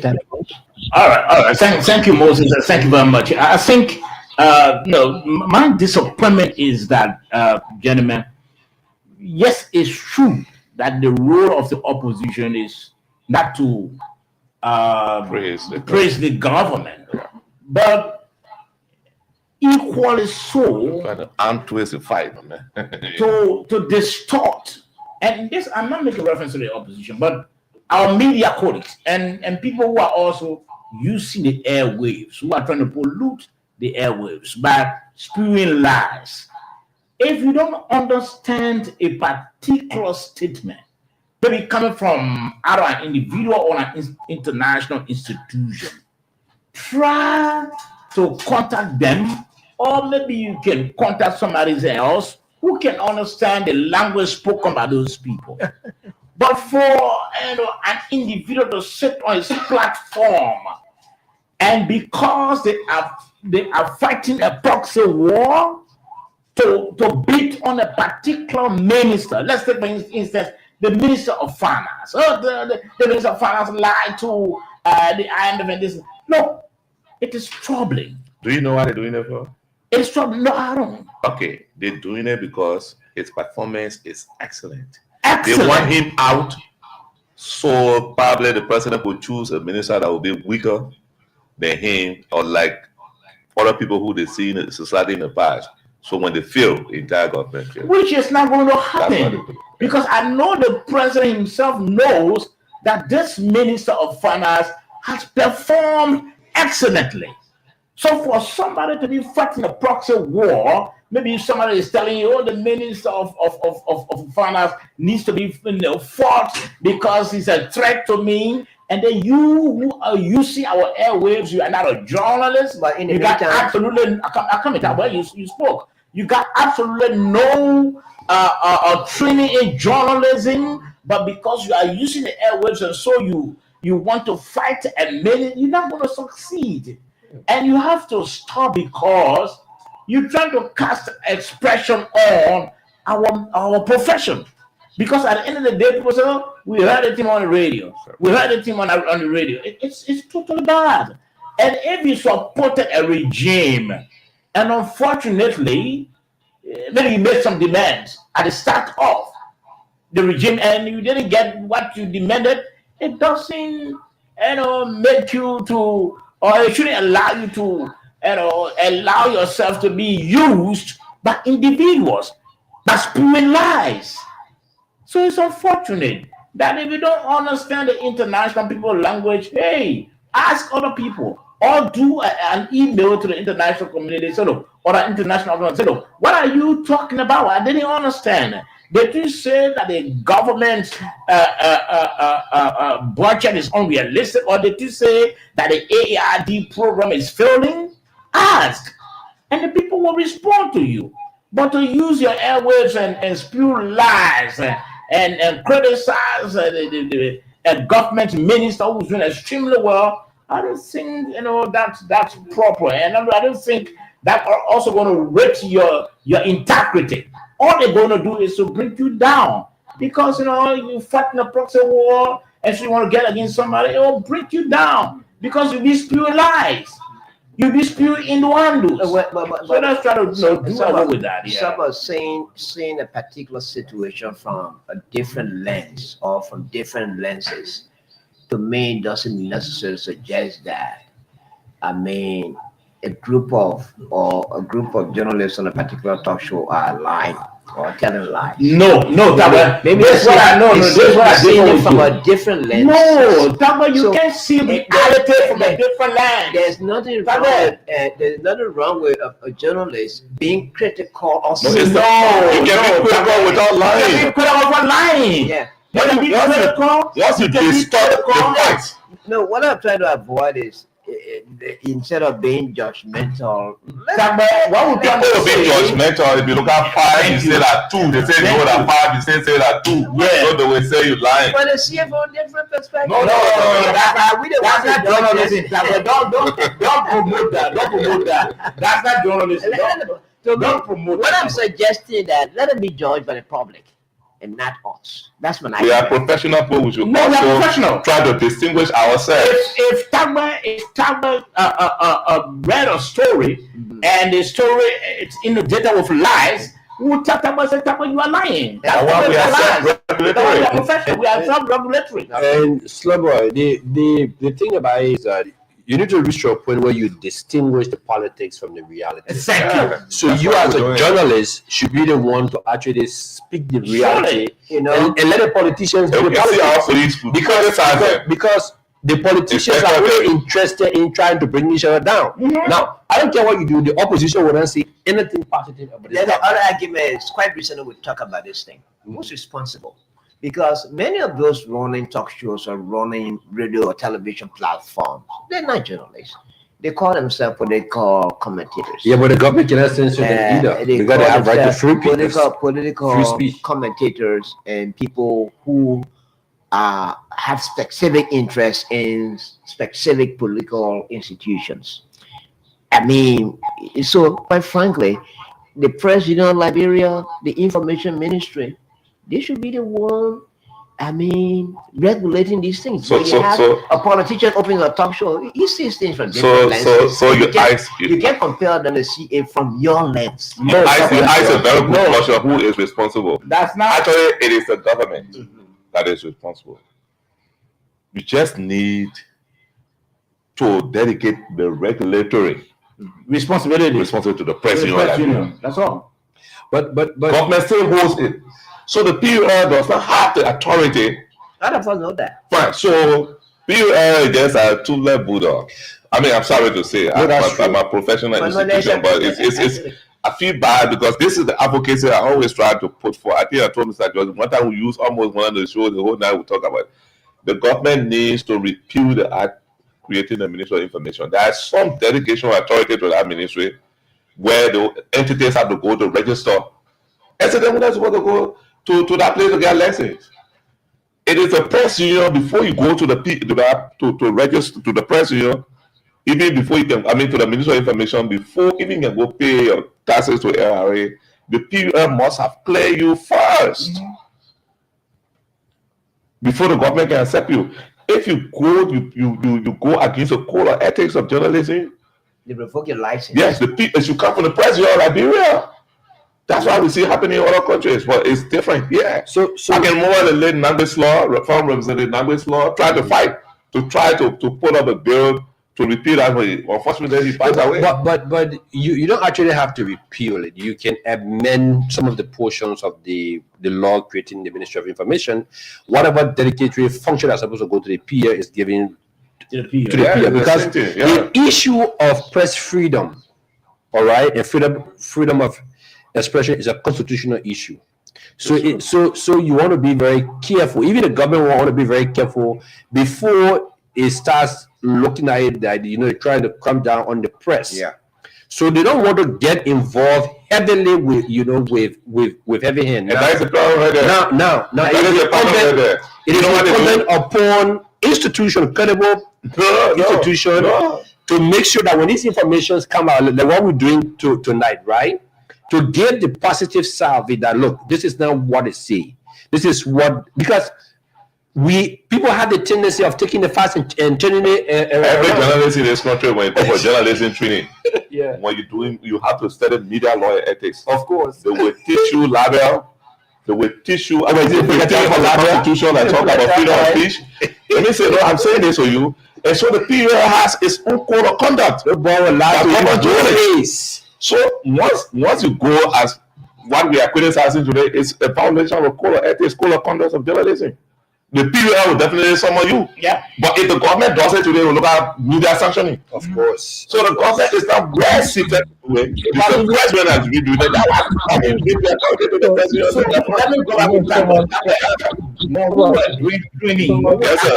Who was doing the journalism training? Well, let me have the right story. Yeah. They used to tell us write exactly what As the you person is saying. or what you see. Or what you see. Yeah. Don't go write different things. The IMF didn't say what other stations are saying or what the spoon talk is saying. No. The IMF didn't say the IAID is failing. The IMF didn't say the government's budget is unrealistic. No. You know, it's unfortunate, man. Yeah, Moses, come in. I just want to say quickly, I want to identify two individuals with reference to the discussion we're having here. And the first person will be Mr. Stanton Witherspoon, the CEO, the convicted felon who owns Spoon Communications Network. Mr. Stanton Witherspoon continuously misrepresent the truth about happenings in the country. But guess what? He's being enabled by senior officials of the Liberian government. Can you please say some please? Yeah, I come and name them for you. Yeah, I come and name them for you. You have the Vice President of the Republic of Liberia. He sits with Stanton Witherspoon. He came to the United States. He visited Stanton Witherspoon. He sits on Spoon TV for an interview. Where is Mr. Stanton Witherspoon's credibility? Of course, he doesn't have one. Our public officials, the Minister of Information, our senators, DeLong, Snow, Young and the list goes on. They go on Spoon and they refer to a convict, a man who was prosecuted, sentenced to prison time for fraud, and they refer to this man as what? CEO. They honor him, they pamper him. When you do stuff like this, you enable people who do bad things, you elevate them, and you put them on a pedestal. It becomes a way of life. So right now, it is difficult for the UP because you have your inner cycles that are what? Sitting, talking, dining, and doing everything with Mr. Stanton Witherspoon. They are the ones giving this man all the information about the government. Whether we like it or not, that's the truth of the matter. Now, lastly, let me say this. One of our colleagues, Philip Brown, a publisher, a Liberian journalist, yes, he recently wrote an article about the FOIA project. And gentlemen, let's be human here, rational people. This man came and reported that the late Graysby, with the support of some SOEs, initiated the FOIA project, without the approbation, the approval of the president. Funding came from SOEs. After, at the end of that article, Philip Boyd wrote that as far as concerned, no crime was committed. Does that make sense? A group of people get together and use the taxpayers' money without the input of the president, the man who runs the affair of the country. And you call yourself a journalist, and you write saying that no crime was committed? That's falsehood. It creates credibility problem. So when we condemn Stanton, we should also look in our backyard. Sure. Let's look at some of our media colleagues. Thank you. Well, Moses has spoken. Gentlemen, any addition or maybe subtraction to what he said? Well, for me, what I would say, Moses keep going back to this one for your project, and I think we all listened to what the president said during the interview. What up? Philip Brown, yes, he's a journalist. What journalist? He's a journalist. I've been around for some time, but sometimes he himself has come on a lot of criticism based on credibility issues. So for me, I don't take things from him from a face value. But what I would say, the project is a tangible project that we can all see. At the end of the day, the project will be completed. It will be dedicated. If the project belongs to Mr. Boubacar, it will be known by the Liberian people. If the project belongs to the Liberian government or for any other international agency, it will be known by the Liberian people. The project is almost to the concluding phase. So I think we should let this thing lie until we reach that point. Because sometimes we just blow. I think Moses was not specific about the project. Moses was talking about those who are giving this the enablement to do what he's doing. It's unfortunate because Moses made he named some individuals. Let me tell you one thing about Stanton, right? I'm coming. If people will use a particular journalist or such a platform to attack us in the government, you are bringing your own government down. Sure. Because if you say, "Oh, because I'm the second man and I do have an ambition, maybe for the presidency, and so I see this guy as a threat, I'm going to fight this guy, I'm going to use stand on whoever," you bring harm to yourself. You see, I feel like this is what happening. But I do agree with Moses 100% now. The issue about the Stanton is almost like the bitter pill that you want to swallow, but you have to swallow it because you need to be killed. Now, Stanton platform was used, we all know, as an opposition platform in the Wias administration. That we did a lot of stuff where it was good, it was bad, but it was where people actually went to listen to when they needed to hear what the Wias government were doing or whatsoever. And we all know the role he played. Now, after the whole process, there's a government in power. And it is believed now that Stanton is also deviating from the government's process also because maybe he has special interest in was not met. Now, people who classify themselves as opposition within the government believe that Stanton has this big platform. They want to go there to be able to criticize and put people down, which of course I think is wrong because you cannot dress the devil and come outside and you want to criticize the devil. And like I said, I know Stanton, and I always spoke to him on these things. Stanton, there is no the Liberian people will now hold you responsible for bringing in the party government to power. You will not. You are not the vehicle. So if there are issues, you have access to the leadership. Sit with them and talk with them. But you going on the same, trying to blackmail people is not going to work because it's being supported by people inside as well. But as I was saying, we also happen to elevate that, giving them with 25 minutes of discussing the using as a subject. That I think most would just as a passing comment. I think about Moses are doing well. We should make that on a subject. And the other thing is that look, you can stop government officials from going on a particular platform. You know, you can stop it. I mean, it's a platform. We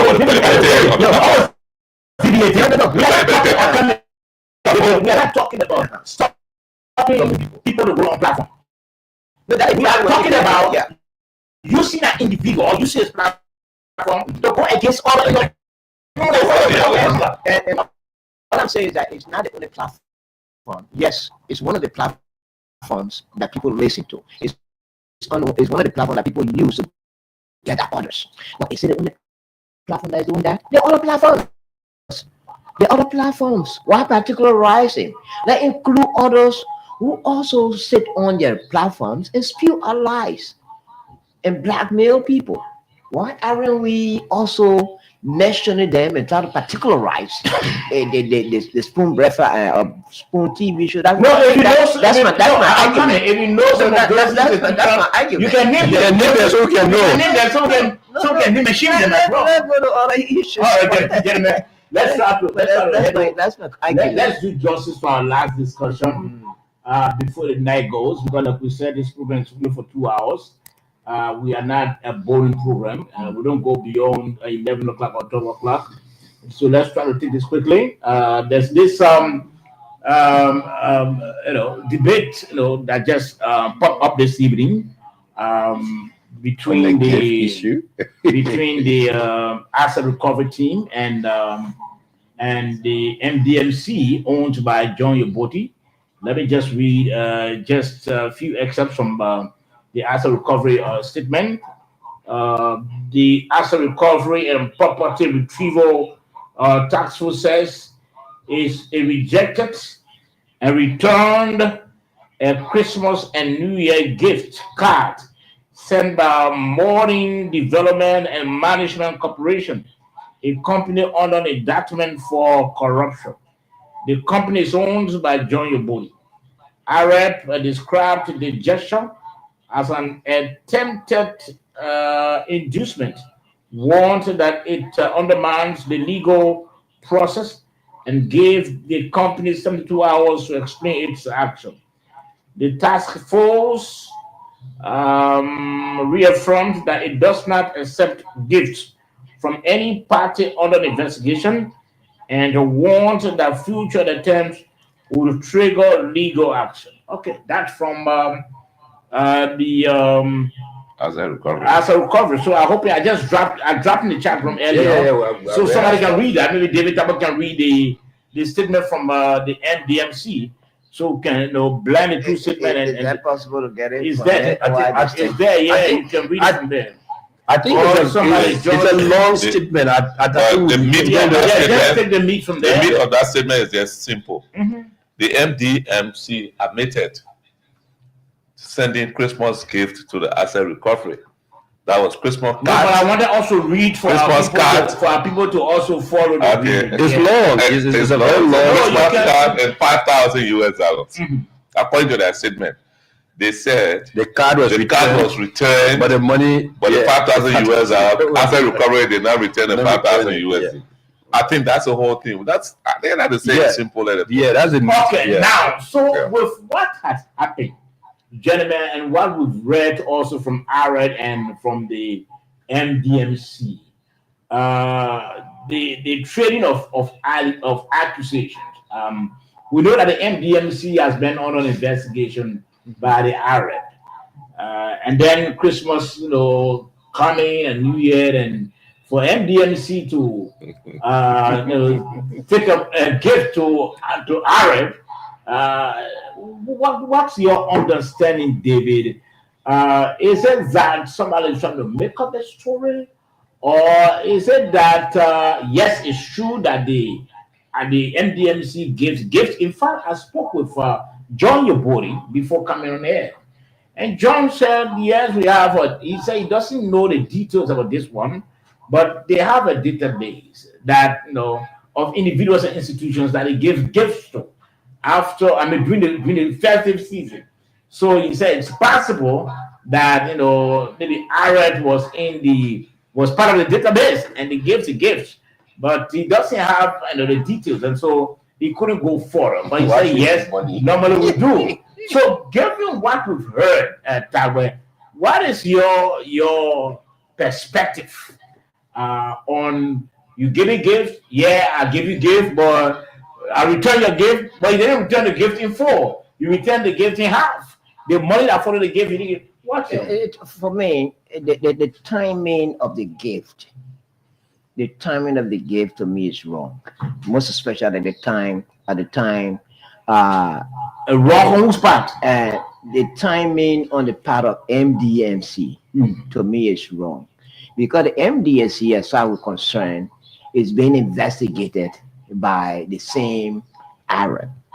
So if you're going on an investigation at ARED and you're bringing gift to ARED, it must have been good intention, but the interpretation will be that you want to influence the ongoing investigation at ARED. You want to influence the investigation. That's why you're giving such a gift. That's why you're giving such a gift. And another thing again is that trouble. If what the MDSC is something to go by, that in fact the complete contents were not delivered, because the MDMC said, look, under the kind of circumstances, we can't take your gift, but we're returning the gift. If at all you're returning a gift that is packaged, the first thing, why did you open the package and take out some of the items? But that's allegation. That allegedly, yeah, you're quite correct. Let me thank you for that import. That's we gotta be cautious in dealing with that. Now the MDMC is alleging that they sent the package to Arab as a gift, Christmas gift or holiday gift. Well, Arab say under this kind of circumstances they can't accept the gift. We return your gift. Why did you accept it after all first? Initially accept it and then you are returning. You're supposed to have denied or refused it on the spot of delivery. But why did you take it? Then after Arab, turned their back and you allegedly took out some contents and left out other contents. You took out other contents and the other one you returned it. So it remains an allegation, but Arab being supposed to be an integrity institution. So such a claim, such an allegation by MDSC gravely casts aspersion on Arab.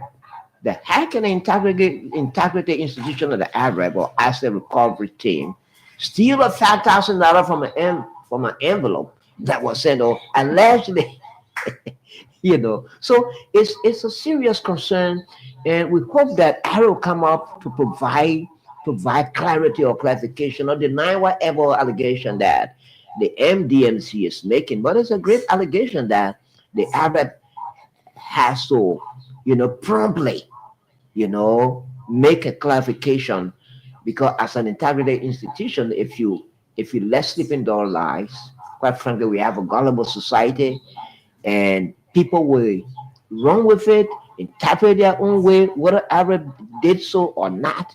People believe that what the MDMC is saying is something to go by. So there's a need for Arab to come out and make a clarification. Let's see. Well, I've read a statement from both angles, from both Arab and also from the MDNC. And one thing that comes to my mind is that I've been in Liberia, I've worked in many institutions.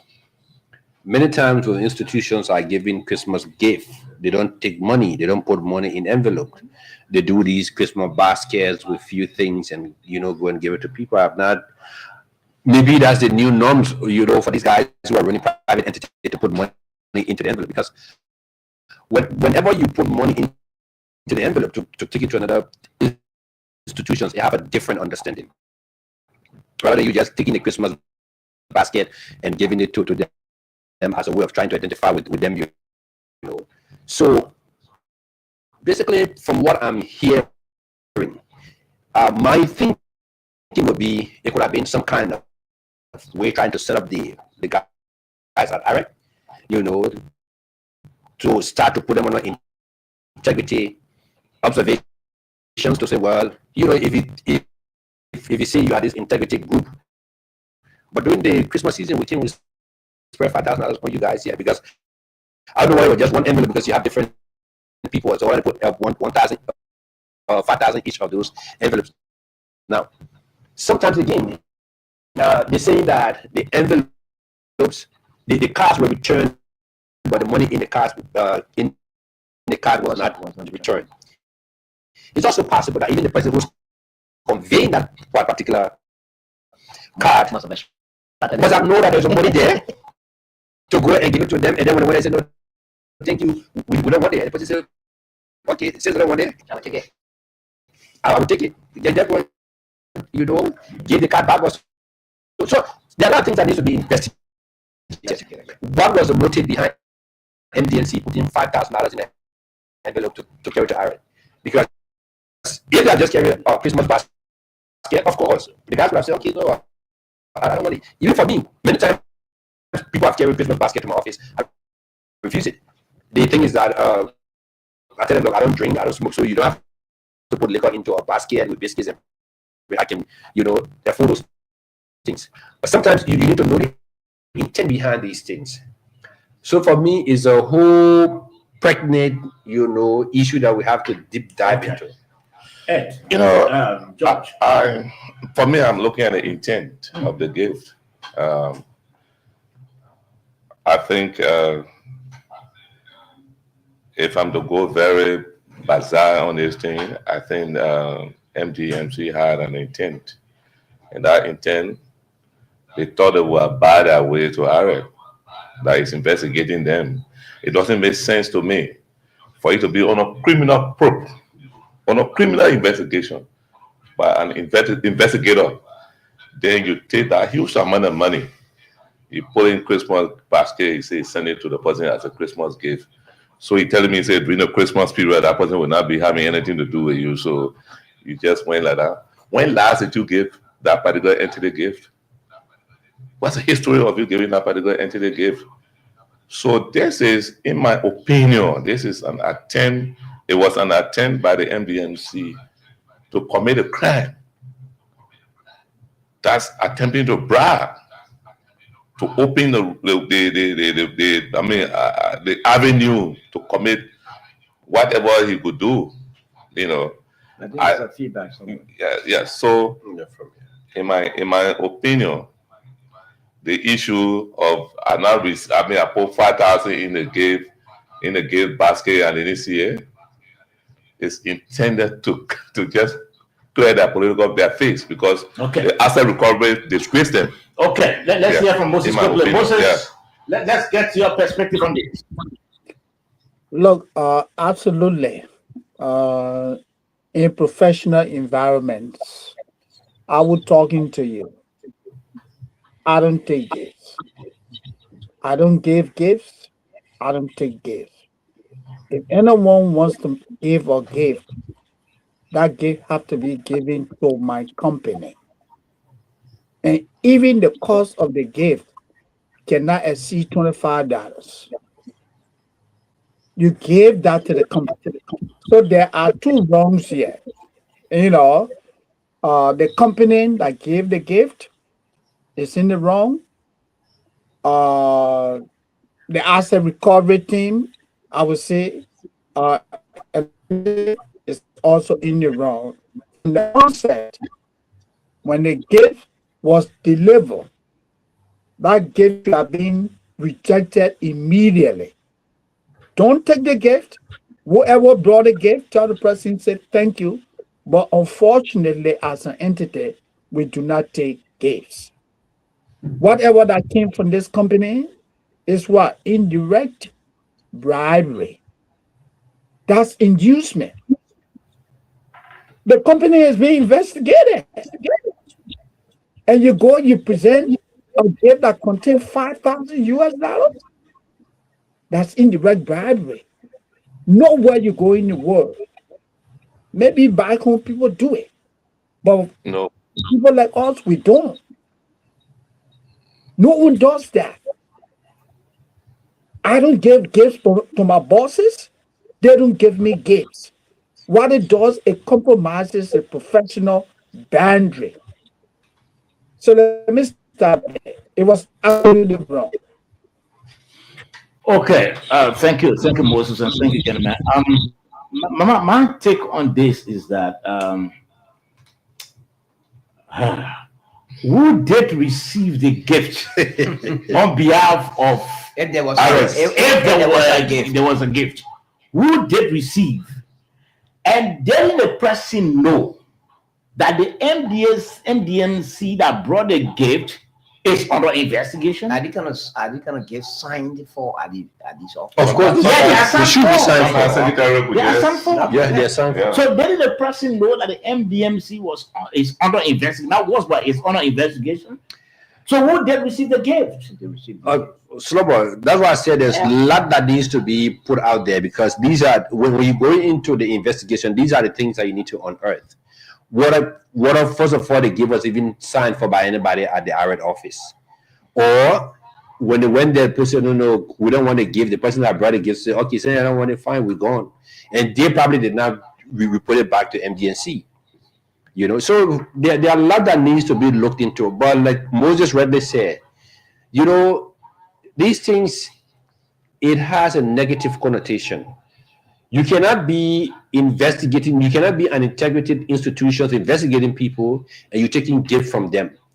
In itself, it creates some kind of a biasness for those people when you want to engage them. And I've seen that where people, you know, carry gift to GSC. Government entities should not be carrying Christmas gift to GSC because I don't care what you do, you have to be audited by GSC.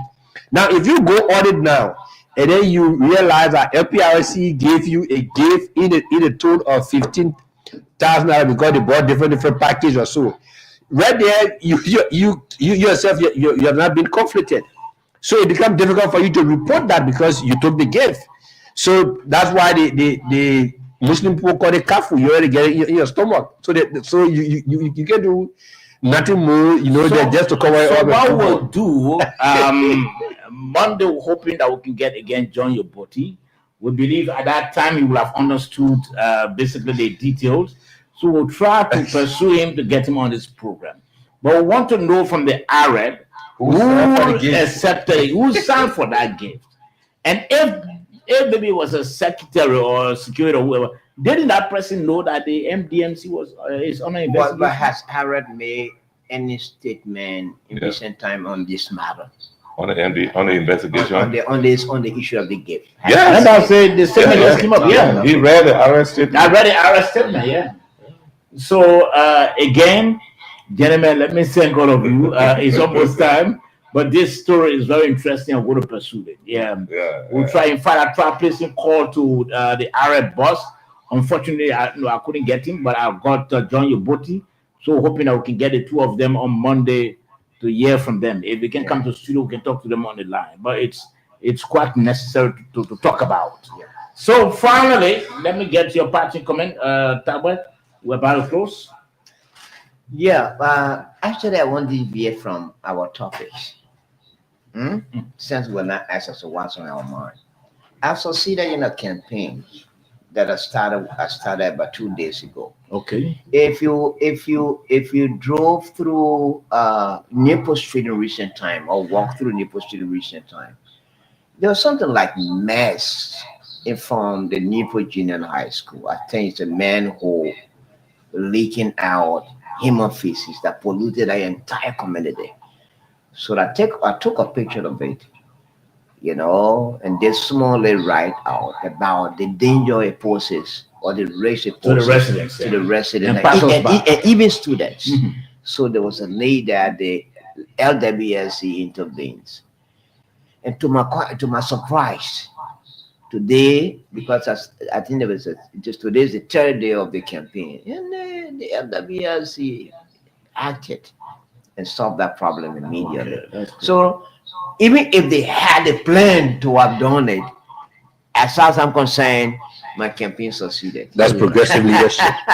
You did well. That's progressive leadership. That's the work of the media, anyway. You know, and kudos to Mr. Mo Ali. I think he's actually doing well. Mo Ali did well. With his response time. There challenges also. Yeah. And so when you report, when you reported the story, you said it was a mess, right? It was a mess around it, right? Yeah. You didn't say it was something else, right? No, it was a truth. No, it was a truth that you're saying. Yeah, it was a truth. And I said, team that. So I was just trying to bring it about back. You know, it was a great show, and like we said from the get-go, we learned a lot from Madame Kou Fambole. And I do believe we still want to speak to the concepts of the people around the presidency and our president himself to say, well, the idea of decentralization is good, but with the way in which our legislators are pushing it is not in the best interests of the management of those facilities. Sure. You know, and we don't want to start that, because if you start that, it could open a huge can of worms where people now start owning resources, because the water resources belong to the Republic of Liberia. All of these ports are all property of the Liberian people. Not because it's in Basel, so it belongs to the people of Basel, or because it's in Sino, it belongs to the people of Sino. No, it belongs to the people of Liberia. Fast forward to, you know, this whole issue of Mr. Yoboti, the IMF stuff. Look, we need to transition from, you know, trying to politicize everything in this country. We need to sit, ask ourselves, what do we want as a country? What positive image can we project for our country? No, nobody's gonna do it for you. When you speak to Ghanaians, to them their country is the best. You don't hear Ghanaians talking negatively about our country in the media. But Liberians, we sit on the radio, we criticize the country. Even if we're doing good things, we don't want people to know out there. There is a Liberian sister. I saw one that you were not forced to talk about this whole immigration crackdown in the US or so, but we didn't talk about it. Yeah. There's a Liberian sister. I woke up this morning, I saw a post from her. She lives in the Minneapolis, Minnesota area. You know, ICE is there now trying to, because of all this issue with the Somali and stuff. That lady went on her Facebook post and said every week she will call ICE on 2 Liberians in their community. And I said to myself, how can you be this mean to your own people? How angry can you be? You think what way you get to be in America that other people don't have? America belongs to your father. So I wrote her on Facebook. I said, you guys are some of the problems.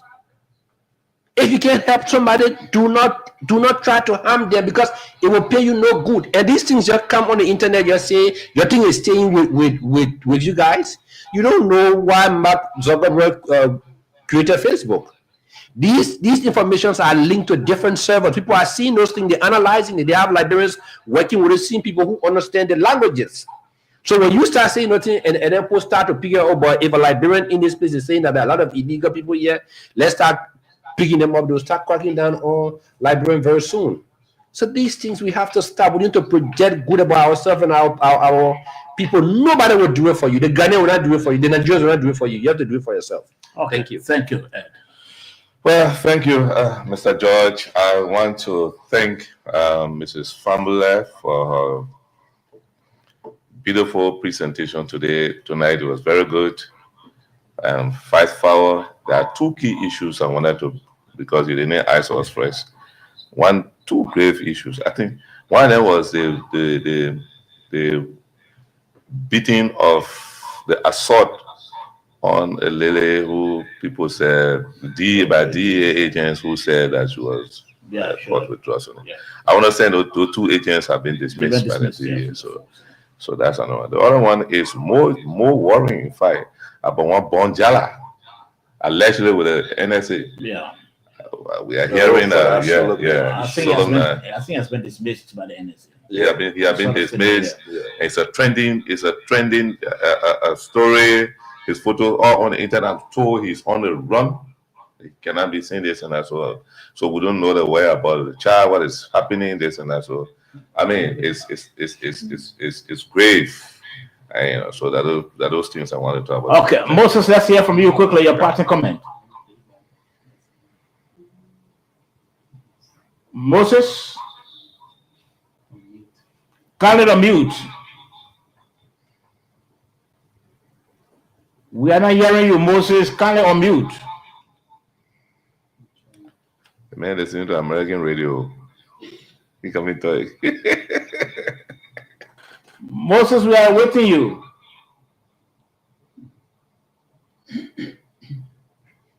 Microphone is unmuted. I'm speaking. Okay, yes, go ahead quickly now. Okay, do you hear me now? Okay. Yeah, so I want to say it was indeed a great show. Everyone did very well, including our sister, Madam Family. She was very, very, very eloquent. She knew exactly what she was talking about. I think she did an excellent job tonight. And I hope our political leaders will listen to the many cries and make the right decision for Liberia. But something that I would like to say, that really stood out. You know, I saw a video and I shared that in our chat room. I saw a lady today. I think this happened in the Douala area, where market stores were being broken down by police officers. And I saw the altercation with police officer. As I was sitting in my office, I said to myself, our country would need a lot of help with anger management, conflict resolution. You guys live over there, you see that. And this thing I'm talking about is not unique to Liberia, even the United States. We see a lot of people here with anger problem. That's why millions of dollars are spent on an annual basis to help these people. If a police officer comes to you, say, "Hey, I am here to arrest you," do not go into any physical altercation. You are endangering your safety. The man comes, he wants to break the store, let the man go ahead. But I saw this lady challenging the officers, falling in dirty water, and I saw other people into altercation. I mean, we need a lot of help when it comes to anger management, mental health. We really need help in our country. And I hope government will really begin to give priority to addressing emotional problems. This is one of the least things we have on our agenda. Thank you. Okay. All right, Moses, gentlemen, let me thank you for the week. I think we did extremely well in trying to provide information, education for our people. Let's continue to be very committed and dedicated to that. We are going out now for the weekend. We're hoping that by God's grace we can return on Monday. But let's try all of us to see whether we can contact either the ARED or the John Yaboti group so as to get them on this program. What it's happening, it's a developing story. It's a developing story. We can still pursue the story to know exactly what's happening. And then even the issue of the bill, the issue of the controversial decentralization bill, it has now turned controversial. We still got to get more experts talking about the bill next week. So let me thank you, David Talbot, Edwin Fambule. The both of you pictures are now on the flyers. Yeah, thank you. And Ed, George Kennedy, and Moses Sani, the producers as well. Let me thank all of you. And tomorrow marks my wife Natal Day. Wow. Yes, tomorrow is Natal Day. We're hoping to do a little bit of Happy family. birthday, Madam George. Yeah, I know she should be monitoring, but tomorrow is her birthday, and I wish her many more years to come. Hoping that the birthday is celebrated in grand style. So, gentlemen, thank you very much, and have a pleasant weekend. So, George is my name. Happy pre-birthday, Mrs. Joyce. Thank you.